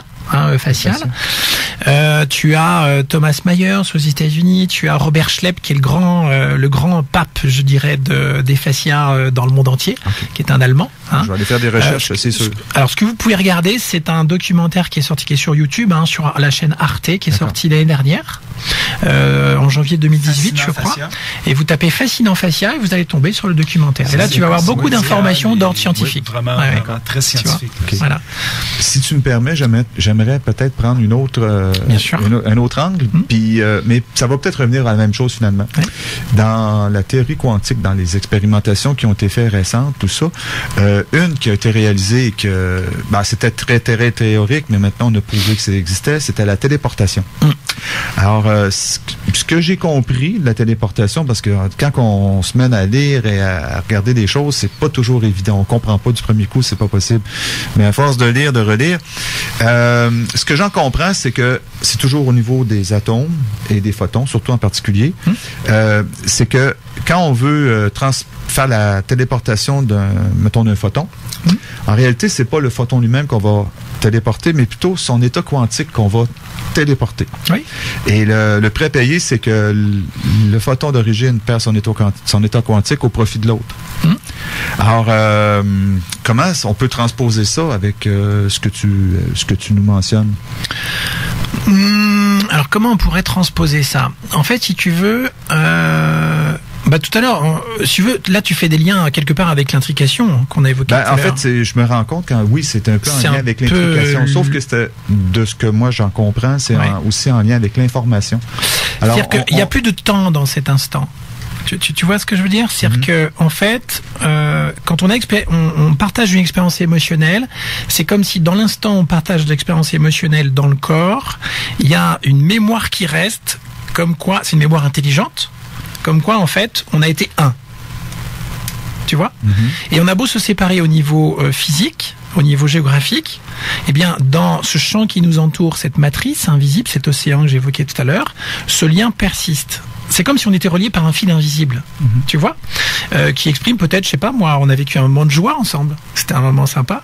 Hein, peut-être parce qu'on a regardé, je sais pas, une émission qui nous allait bien, un film qui était chouette, etc. Ou tout simplement on s'est pris dans les bras.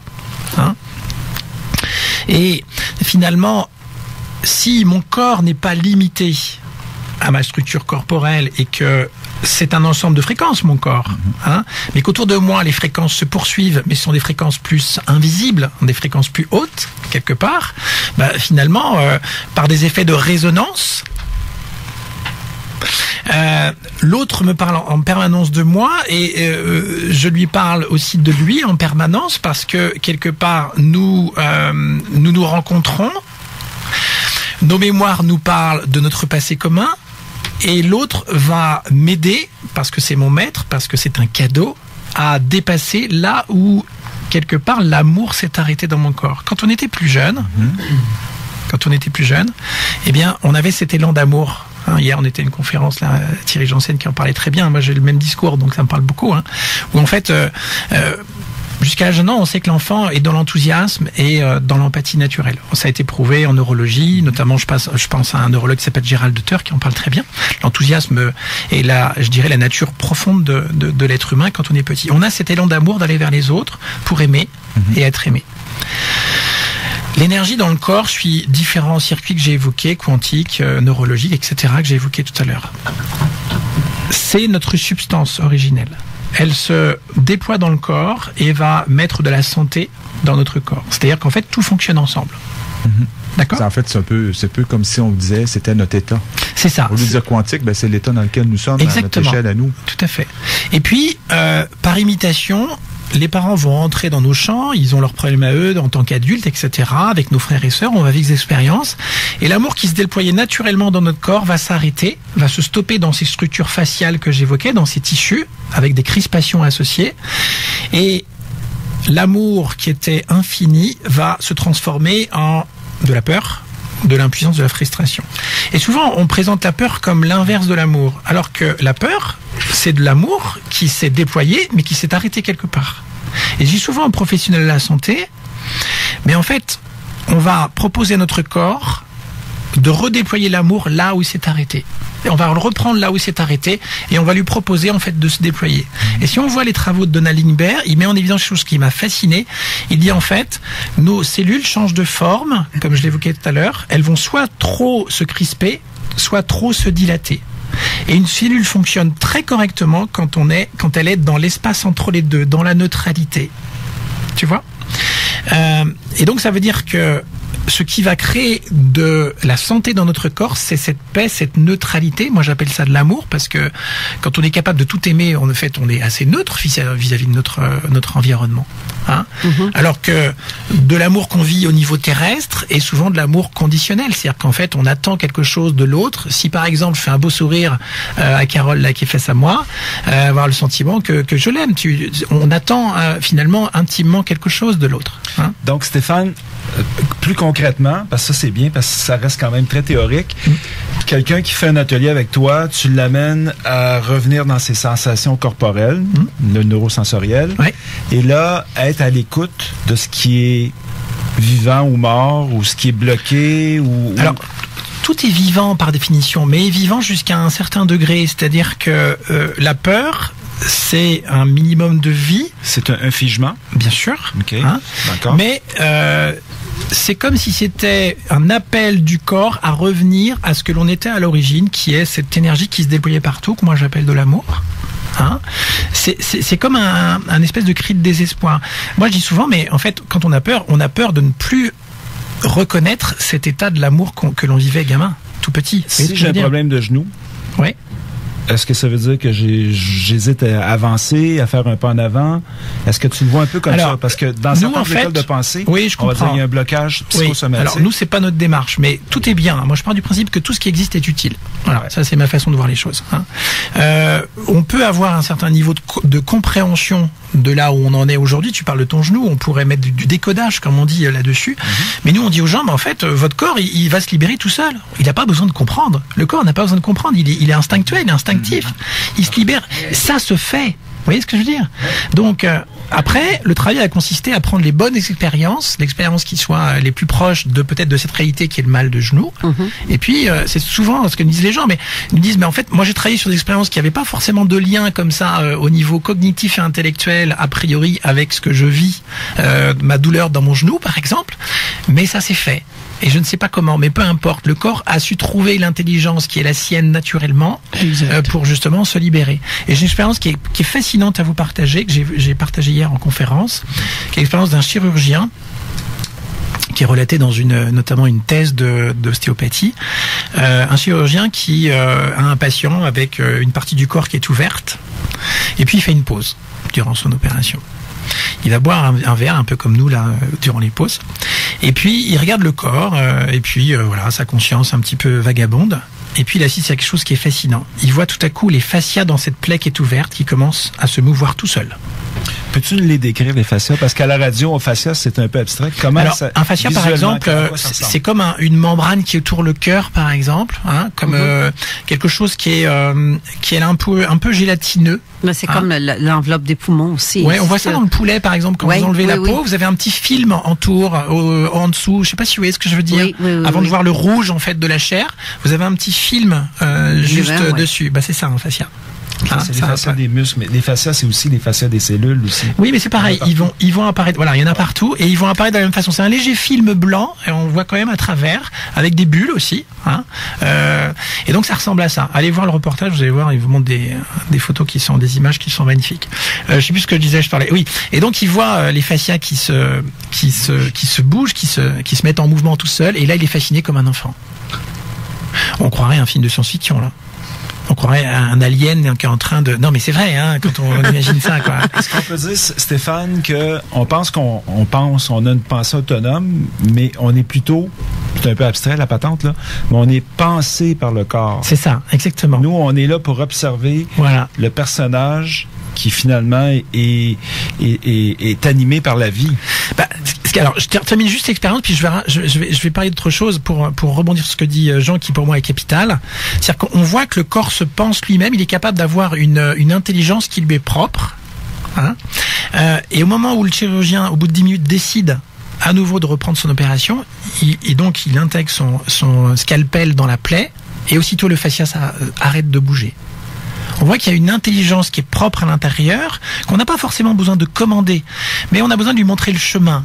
C'est-à-dire qu'on a besoin de faire créer un lien avec une information du passé pour lui dire, là, libère ça. Vous voyez ce que je veux dire? C'est un peu la différence avec le travail que font des manuels aujourd'hui, ostéopathes, kinés, etc., où en fait le patient est passif. Nous, ce qu'on propose en fait en accompagnement, c'est que la personne fasse un lien avec quelque chose qui l'ennuie dans sa vie aujourd'hui. Et le corps fait le travail quasiment tout seul après. Quand même, on est de l'ordre dans la magie là. Hein? Le corps sait et le mental essaye de comprendre ce qui se passe. Oui, c'est ça. Alors qu'en fait, quand tu lâches, le corps en fait a une intelligence qui lui est propre à travers ce que j'évoquais des fascias, et il est capable de retrouver un équilibre naturel qui va se poursuivre au niveau des cellules. C'est ça qui est fascinant. C'est comme le lâcher prise. Oui, mais avec la tête, ça marche pas. Okay. Non. Vous avez beau essayer, vous allez voir, ça fonctionnera pas. Le mental ne peut pas transformer le mental. Einstein disait, mais on peut pas transformer, un état de conscience aujourd'hui dans le même état de conscience qu'il l'a créé. Exact. Hein? Donc, on a une conscience qui est très intelligente dans le corps et quelque part, c'est important de lui faire confiance, mais ça demande de retrouver ce chemin. Et je vais rebondir sur ce que disait Jean tout à l'heure, qui est capital. Une expérience qui nous a fascinés avec ma compagne Stéphanie dans le désert il y a à peu près 1 an. Quand vous êtes dans le désert, vous êtes face à un paysage qui est magnifique. Bon, si vous aimez ça, c'est très dépouillé. Et comme tu disais, Jean, hier, finalement, quand c'est dépouillé au niveau horizontal, on retourne vers notre verticalité. Je trouve ça assez chouette. Hein? Et en fait, vous avancez dans cet espace qui est complètement dénudé. Et votre pensée vagabonde, vous observez ce qui se passe, puis à un moment, vous partez ailleurs. Ça peut durer 500 mètres, 1 kilomètre, parfois plusieurs kilomètres, où vous êtes complètement ailleurs.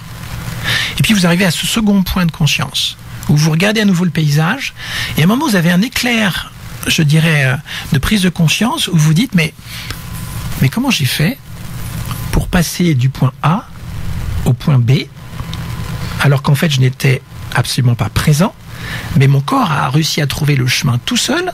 Je ne suis pas tombé. Hein, il m'est rien arrivé. Et pourtant, je suis dans un endroit qui est complètement inconnu. Donc, on n'est pas dans une histoire d'inconscient ou quoi que ce soit, hein, conditionné. Qu'est-ce qui fait ça ? Qu'est-ce qui décide du chemin que je vais prendre ? Qu'est-ce qui décide d'actionner les membres de mon corps ? Est-ce que c'est moi qui marche ou est-ce que je suis marché ? Ça me fait l'intelligence du corps. Oui, mais ça me fait penser aussi à les gens qui sont abductés puis qui disent qu'ils se ramassent un coin plus loin, qui se demandent, ben coudonc, j'ai été enlevé. Je suis sûre, parce que je me suis ramassée là, je me souviens pas d'avoir été là, et je me ramasse plusieurs kilomètres plus loin.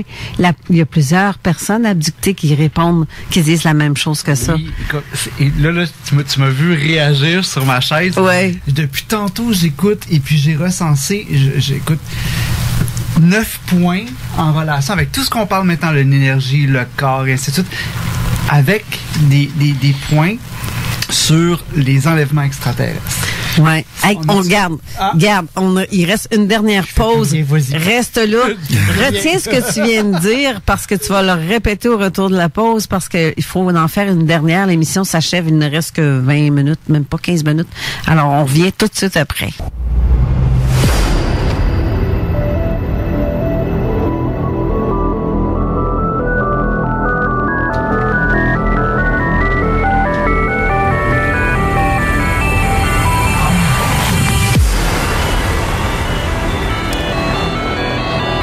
On est de retour, mais aussi, on a une autre personne qui s'est ajoutée en studio avec nous. C'est Manon Poulain de l'émission. Ton nom d'émission a changé. Et t'as failli dire l'ancien. Effectivement, ça va être Vent de fraîcheur.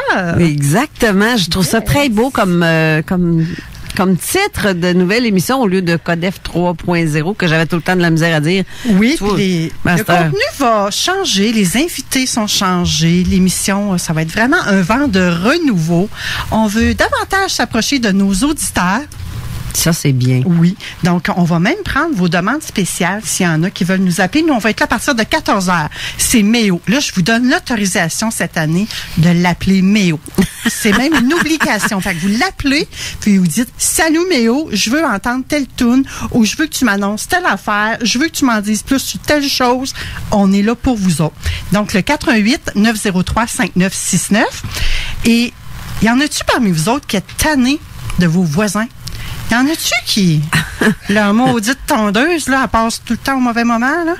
Ouais, il y en a que je vois en studio qui font signe que oui. Maintenant, j'ai des bons voisins, mais remarque que...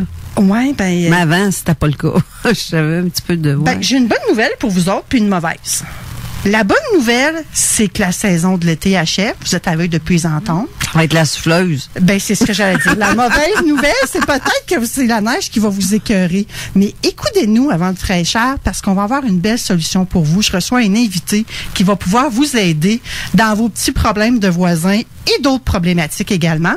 On va recevoir également le docteur Pierre Renard avec Marie-Claude Tuquette qui va venir nous faire une petite chronique santé. Et la cerise sur le sundae aujourd'hui, mon coup de cœur aujourd'hui, c'est que je reçois, tenez-vous bien mesdames et messieurs, Miss Canada 2019. Wow!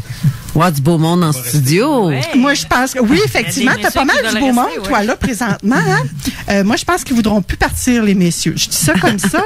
Fait que vous voulez rester là. Je pense que vous voulez connaître ces trucs. Es-tu à la fin ou au début de l'émission? Il faut nous écouter pour le savoir. Non, mais c'est parce que si c'est au début, c'est qu'elle va être de l'autre côté. Les gars, puis là, tu vas la perdre pendant une couple de minutes. Puis ça va arriver en retard en studio parce que les gars vont vouloir jaser avec. Écoute, c'est la beauté du direct. Hein? Faut faire avec ce qui nous arrive. Hein, Carole, tu sais ça. Hein? Donc, je suis prête à toute éventualité. Mettez-moi au défi, les amis. Parfait. Hey, merci, Manon. Bonne émission. Oui, merci. Manon Derry, maintenant. Manon, t'avais une question parce qu'on t'a pas entendu à part d'avoir dit la météo tantôt. Là, j'étais tellement concentrée sur ma météo que j'ai perdu la question. Commence par la météo, une dernière fois. Vas-y avec je me concentre parce que je suis pas habituée de faire ça, la météo. Donc, pour aujourd'hui, disons que cet après-midi, on a un beau 15 degrés avec 40% de probabilité d'averse. averse. Et ce soir, on va avoir un 13 degrés avec 40% également. Et cette nuit, ben ça va être de pluie à 40% toujours, mais avec un beau 9 degrés. Donc, si vous aimez le temps frais pour dormir, ouvrez vos fenêtres. Ou sinon, ben mettez-vous une doudou puis fermez vos fenêtres à double tour. Merci, Manon. As-tu retrouvé ta question? Non. Non. Ben, non. Non. OK. Je sais que ça a rapport avec l'eau, mais là, on a tellement parlé, j'ai tellement écouté que pouf, la question est perdue. Ah, OK. Jean-François, lui, a de l'air à se grouiller sur sa chaise. Bon, je pense qu'il... Vas-y, je t'écoute. Ben, avant d'arriver sur les 9 points que j'ai recensés, on n'avait pas quelque chose de spécial à proposer à nos auditeurs. Nous n'avions pas des nouveaux cadeaux à leur donner. Effectivement. On a un beau cadeau à faire tirer pour... Regarde, Jean-François, il nous a fait faire de superbes, de belles tasses. Croyez-le ou non, celui ou celle qui va la gagner va prendre son café avec ma face dessus. Je trouve ça... C'est de toute beauté, mesdames et messieurs. Mais je vous le dis, là. Carole qui vous regarde dans le bain. Ben oui, je vais prendre mon café avec vous parce que ma photo est sur la tasse avec l'enseigne. En fait, c'est l'emblème de Zone Parallèle est dessus. Exact. Mais en même temps, sachez une chose, par exemple, pas parce que vous allez boire quelque chose de chaud que ma face va venir rouge. Ça, c'est en vrai quand je pogne ma crise de ménopause. Mais sur la tasse, ça change pas. Mais bref, ce que je vais faire, je vais la faire tirer parmi ceux qui ont commenté sous le poster de l'émission d'aujourd'hui ou ceux qui veulent, qui ont un intérêt à la gagner. Vous n'avez qu'à écrire un commentaire sous le poster de l'émission d'aujourd'hui sur la page de Zone Parallèle.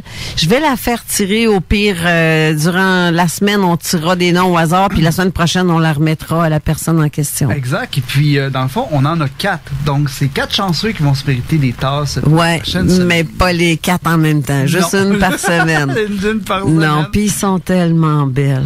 C'est pas par que je suis dessus, là, mais ils sont vraiment belles. Peut-être un peu. Avec le signe d'Adipan, en plus, le logo de la radio. Très unique. Il va y avoir très peu de format de cette tasse-là. Ça va être très rare. Ça va valoir cher tantôt. Exact. Puis peut-être que Carole pourrait même la signer. Eh mon Dieu, comment tu vas faire pour la laver après? Faut pas la laver, c'est une collection, ça. Mais là. Là, t'es rendu une star à ça. Ben ouais, mais le monde ne pourra pas boire le petit café dedans, à moins de la laver à la main, puis j'aurais un crayon, il est indelible. Un choix déchirant. J'ai pas ça de petites tasses, des crayons indelible, j'ai pas ça, moi aussi. Mais au pire, ce qu'on fait aussi, si tu veux peut-être prendre une photo, on pourrait le mettre aussi sur le site de Zone Parallèle pour montrer les belles tasses. Ben oui, on va le faire tantôt, mais qu'on sorte du studio. Il nous reste à peine 5 minutes à l'émission. Bon, mais je vais faire ça très rapide tantôt. Tantôt, on parlait d'ufologie et on a parlé aujourd'hui, d'énergie, de physique quantique. Souvent, les témoins, quand on enquête, on reçoit beaucoup de témoignages, puis il y a toujours des petits points qui reviennent souvent. Alors, je vous demande de porter une réflexion. Vous avez écouté l'émission d'aujourd'hui. Maintenant, essayez de peut-être réfléchir sur les points que je vais vous emmener. Souvent, les témoins disent « Quand les entités viennent me voir dans ma chambre, je les ressens avant même qu'ils viennent me voir. Je le sais quand ils viennent me voir. Je le sens au plus profond de mon âme. » On médite là-dessus. Je marchais dans la rue et j'ai eu quelque chose qui m'a dit de regarder derrière moi et c'est à ce moment-là que j'ai vu l'OVNI. On médite là-dessus aussi. Pendant ma vie, j'ai toujours eu l'impression de me faire contrôler par quelque chose de plus grand que moi. Ah!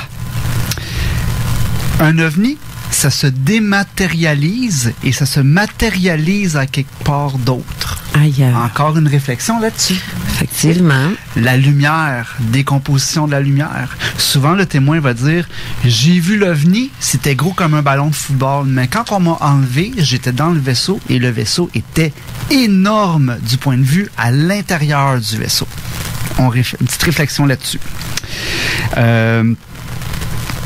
Oui, souvent, on voit aussi ceci. Quand je parlais avec eux, ils me disaient que j'avais fait un encart dans le passé avec eux. On réfléchit aussi là-dessus. Et puis, oui, à chaque fois qu'ils viennent me voir, mes émotions sont tout confus. Alors, voici. Donc, peut-être ça peut... peut-être qu'il y a des gens qui vont se sentir peut-être... interpellés, oui. Mais on peut faire peut-être le lien entre les observations ou une expérience ufologique avec les points de la physique quantique. Ou même fantomatique, parce que la dernière fois que j'ai interviewé notre ami, justement, Stéphane, c'est que on avait élaboré un peu le point. J'avais demandé, est-ce que quand on rentre dans un lieu supposé hanté, on peut ressentir, et la réponse a été définitivement oui. Mais en même temps, j'ai demandé à Stéphane comment on fait pour ressentir. Quand on ressent, des fois, on ressent, mais c'est quand on dit qu'on a la peur au ventre. Ouais, c'est parce que tu as la peur au ventre. Pourquoi c'est quoi cette expression-là? Ça vient d'où, là? Ouais, c'est ça. Fait que c'est pas ta tête qui va t'exploser quand tu vas avoir peur, c'est dans le ventre que tu vas le ressentir. Exact. Ça va être une envie de te ramasser dans les toilettes au plus vite, mais sauf que c'est pas tout à fait la même sorte d'affaire. Mais tu as une réaction pareil, n'est-ce pas, Stéphane? Alors, en fait, ce qui se passe, c'est qu'on ne peut réagir qu'à des expériences qu'on a déjà vécues. C'est-à-dire qu'en fait, on a un comportement qui est conditionné dans le corps et qui va réagir, si tu veux, de manière automatique. Hein? C'est-à-dire que le corps a enregistré toutes ces expériences qu'il télécharge de notre mémoire qui est autour de nous. Hein. Rappelez-vous les bulles tout à l'heure. Hein. En fait, notre corps, c'est comme un grand système Wi-Fi. Hein. Il télécharge de l'information de notre passé en permanence. Et à chaque fois qu'on rencontre, je dirais, un lieu, ça émet un champ aussi. Exact.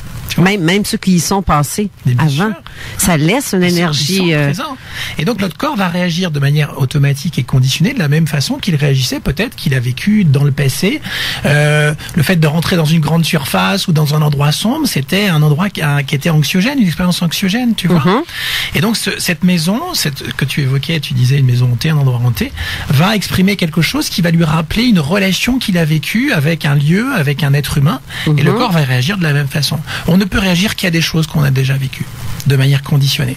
C'est vrai. Parce que même Manon, tantôt, s'en venant, elle me raconte que Crème a dit, une employée, elle ressentait qu'il y avait des énergies négatives dans un endroit. Ça veut pas dire qu'il y a des fantômes.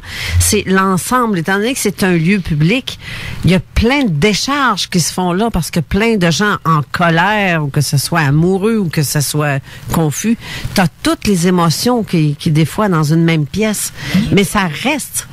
Oui, exactement. J'ai pas compris. Dans un centre d'achat. Ça serait le fun, tu prenais le micro. Excuse. quand tu rentres dans un centre d'achat. Ouais, exactement. Ouais. Mais en même moi, je bloque toujours la respiration. En même temps, c'est au-delà du temps et de l'espace, donc c'est pas limité à un espace. Mais moi, ça me fait penser, puis si on veut faire un lien avec le phénomène OVNI, j'ai assisté aux conférences récemment au séminaire de Michael Salla. Puis ce que j'ai trouvé hyper intéressant, c'est que M. Salla s'intéresse beaucoup à la physique quantique. Puis il parlait des portes des étoiles, toutes les avenues qu'il explore là, pour expliquer un peu le phénomène OVNI. Justement, Jean-Charles Moyen va venir en parler de ça. Oui, la porte des étoiles, c'est dans le corps. Oui, absolument.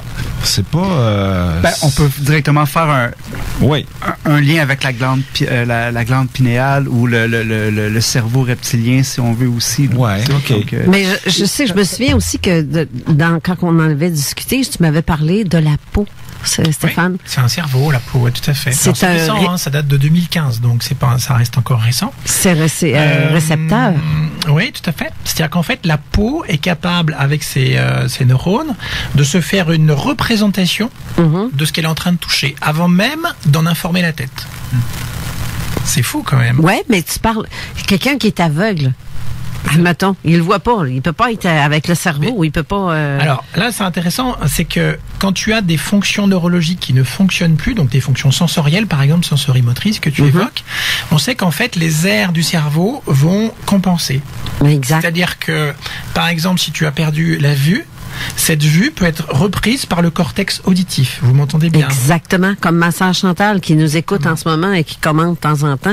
C'est un œil qu'elle a de moins, mais son elle voit avec ses oreilles, on pense. C'est fou qu'elle entend des trucs. Elle voit avec ses oreilles. Et elle a développé beaucoup. Voilà. On sait ça depuis les années 80-90. Ouais. Wow. Donc ça se déplace. C'est-à-dire qu'une fonction vitale peut se déplacer vers une autre aire neurologique dans le cerveau et vous proposer les mêmes attributs attributs, les mêmes fonctions. C'est quand même extraordinaire la vie. Hein. Et c'est bizarre aussi, juste pour aller pousser un petit peu plus loin au niveau de la pédagogie, en tant que professeur de danse, souvent je disais à mes élèves, ils venaient me voir et me disaient, je suis pas capable de comprendre ce pas-là, ça me rentre pas dans la tête, puis il y avait de la frustration qui était là-dessus. Donc ce que j'aimais faire, souvent je leur disais, on va le travailler, on va le décortiquer, puis à place de le mettre ici, on va le rentrer dans la mémoire musculaire. Et là, quand il travaillait, en général, là, ça ouvrait, puis là, on pouvait continuer dans le mouvement. Là, donc, puis il y a beaucoup d'entraîneurs, spécialement quand on prépare, mettons, les Jeux olympiques ou des choses comme ça, on va faire beaucoup de visualisation. Une routine au sol, tu as une peur, c'est où ta peur, OK, est sur cette section-là de ta routine, on va le travailler, là, on va le visualiser soit comme l'avoir déjà fini, puis on va le rentrer dans ta mémoire musculaire. J'ai vu hier à la télévision Nadal, le joueur de tennis, puis il a fait un coup. C'est incroyable. Il n'a rien vu, mais il s'est placé à la bonne place au bon moment pour aller chercher la balle. C'était de l'instinct pur, là. Absolument. C'est vraiment ça, là. C'est un bon point. Il était sur le radar. Ouais. On a une conscience dans le corps qui est absolument illimitée. Hein. Certains maîtres des anciens temps appelaient ça la conscience pure. Et nous, on teste ça déjà depuis un certain temps dans les processus d'auto-guérison. Et on se rend compte qu'en fait, quand on est capable d'oublier qu'on est une personne, on laisse toute la place à cette conscience. Elle est capable d'activer toute seule des processus d'auto-guérison qui vont bien au-delà de l'entendement humain aujourd'hui. Et cela en quelques secondes, c'est absolument fulgurant, instantané. Et on utilise aujourd'hui cette conscience, on aide les gens à trouver ce code d'accès et on accède à des miracles que j'évoquais tout à l'heure. C'est incroyable. Et nous, on est fascinés, on est émus et touchés à chaque fois que l'on vit ce moment-là, parce qu'on le vit avec l'autre. On redevient cette substance qui est celle de l'humanité, hein, qui est l'amour, hein, quelque part. Et ça, je trouve ça, moi, à chaque fois, je suis très ému de voir tous ces processus. Et cette conscience, on la partage tous, ce qui fait bouger nos fascias là, tout seul, hein, qu'on évoquait tout à l'heure, qui fait que finalement, on a une intelligence qui nous permet de dialoguer dans l'invisible. Et cette intelligence universelle, elle organise tout. Alors après ça, vous appelez ça comme vous voulez. Hein, peu importe les mots qu'on y met. Malheureusement, c'est... Carey Price est bon quand il est dans la conscience et non dans son mental. Malheureusement, c'est là que l'émission s'achève parce que l'autre émission débute dans quelques instants. Puis je vais prendre quelques secondes pour remercier tous ceux qui sont en studio. Je vais commencer à ma droite. J'ai René Chabot, Benoît Maranda. J'ai ensuite Jean Rivet qui est ici avec nous en studio, qui est voxpopuli.tv. Je vais mettre le lien de voxpopuli.tv sur... Ouais, c'est ça. Et justement, je vais mettre ton lien sur ma page parce qu'on n'a pas eu le temps d'en parler plus. Stéphane Drouet, merci beaucoup. Encore une fois, c'est fut très agréable de discuter avec toi. Je trouve ça très intéressant. Quand tu reviens à Québec, dis-le-moi, on recommencera. On est à Québec ce week-end à Lévis, là, donc en atelier demain pour ceux que ça intéresse. Oui. Lundi soir, je donne une conférence sur l'amour, révélé par la science, le pouvoir guérisseur de l'amour. Et puis on est en tournée jusqu'à la fin du mois. On passe par différentes villes, Boucherville, Drummondville, Saint-Sauveur, Montréal. Et on revient à Québec le week-end de... alors c'est pas la fin de semaine qui suit, hein, pas celle-ci. C'est dans 2 semaines.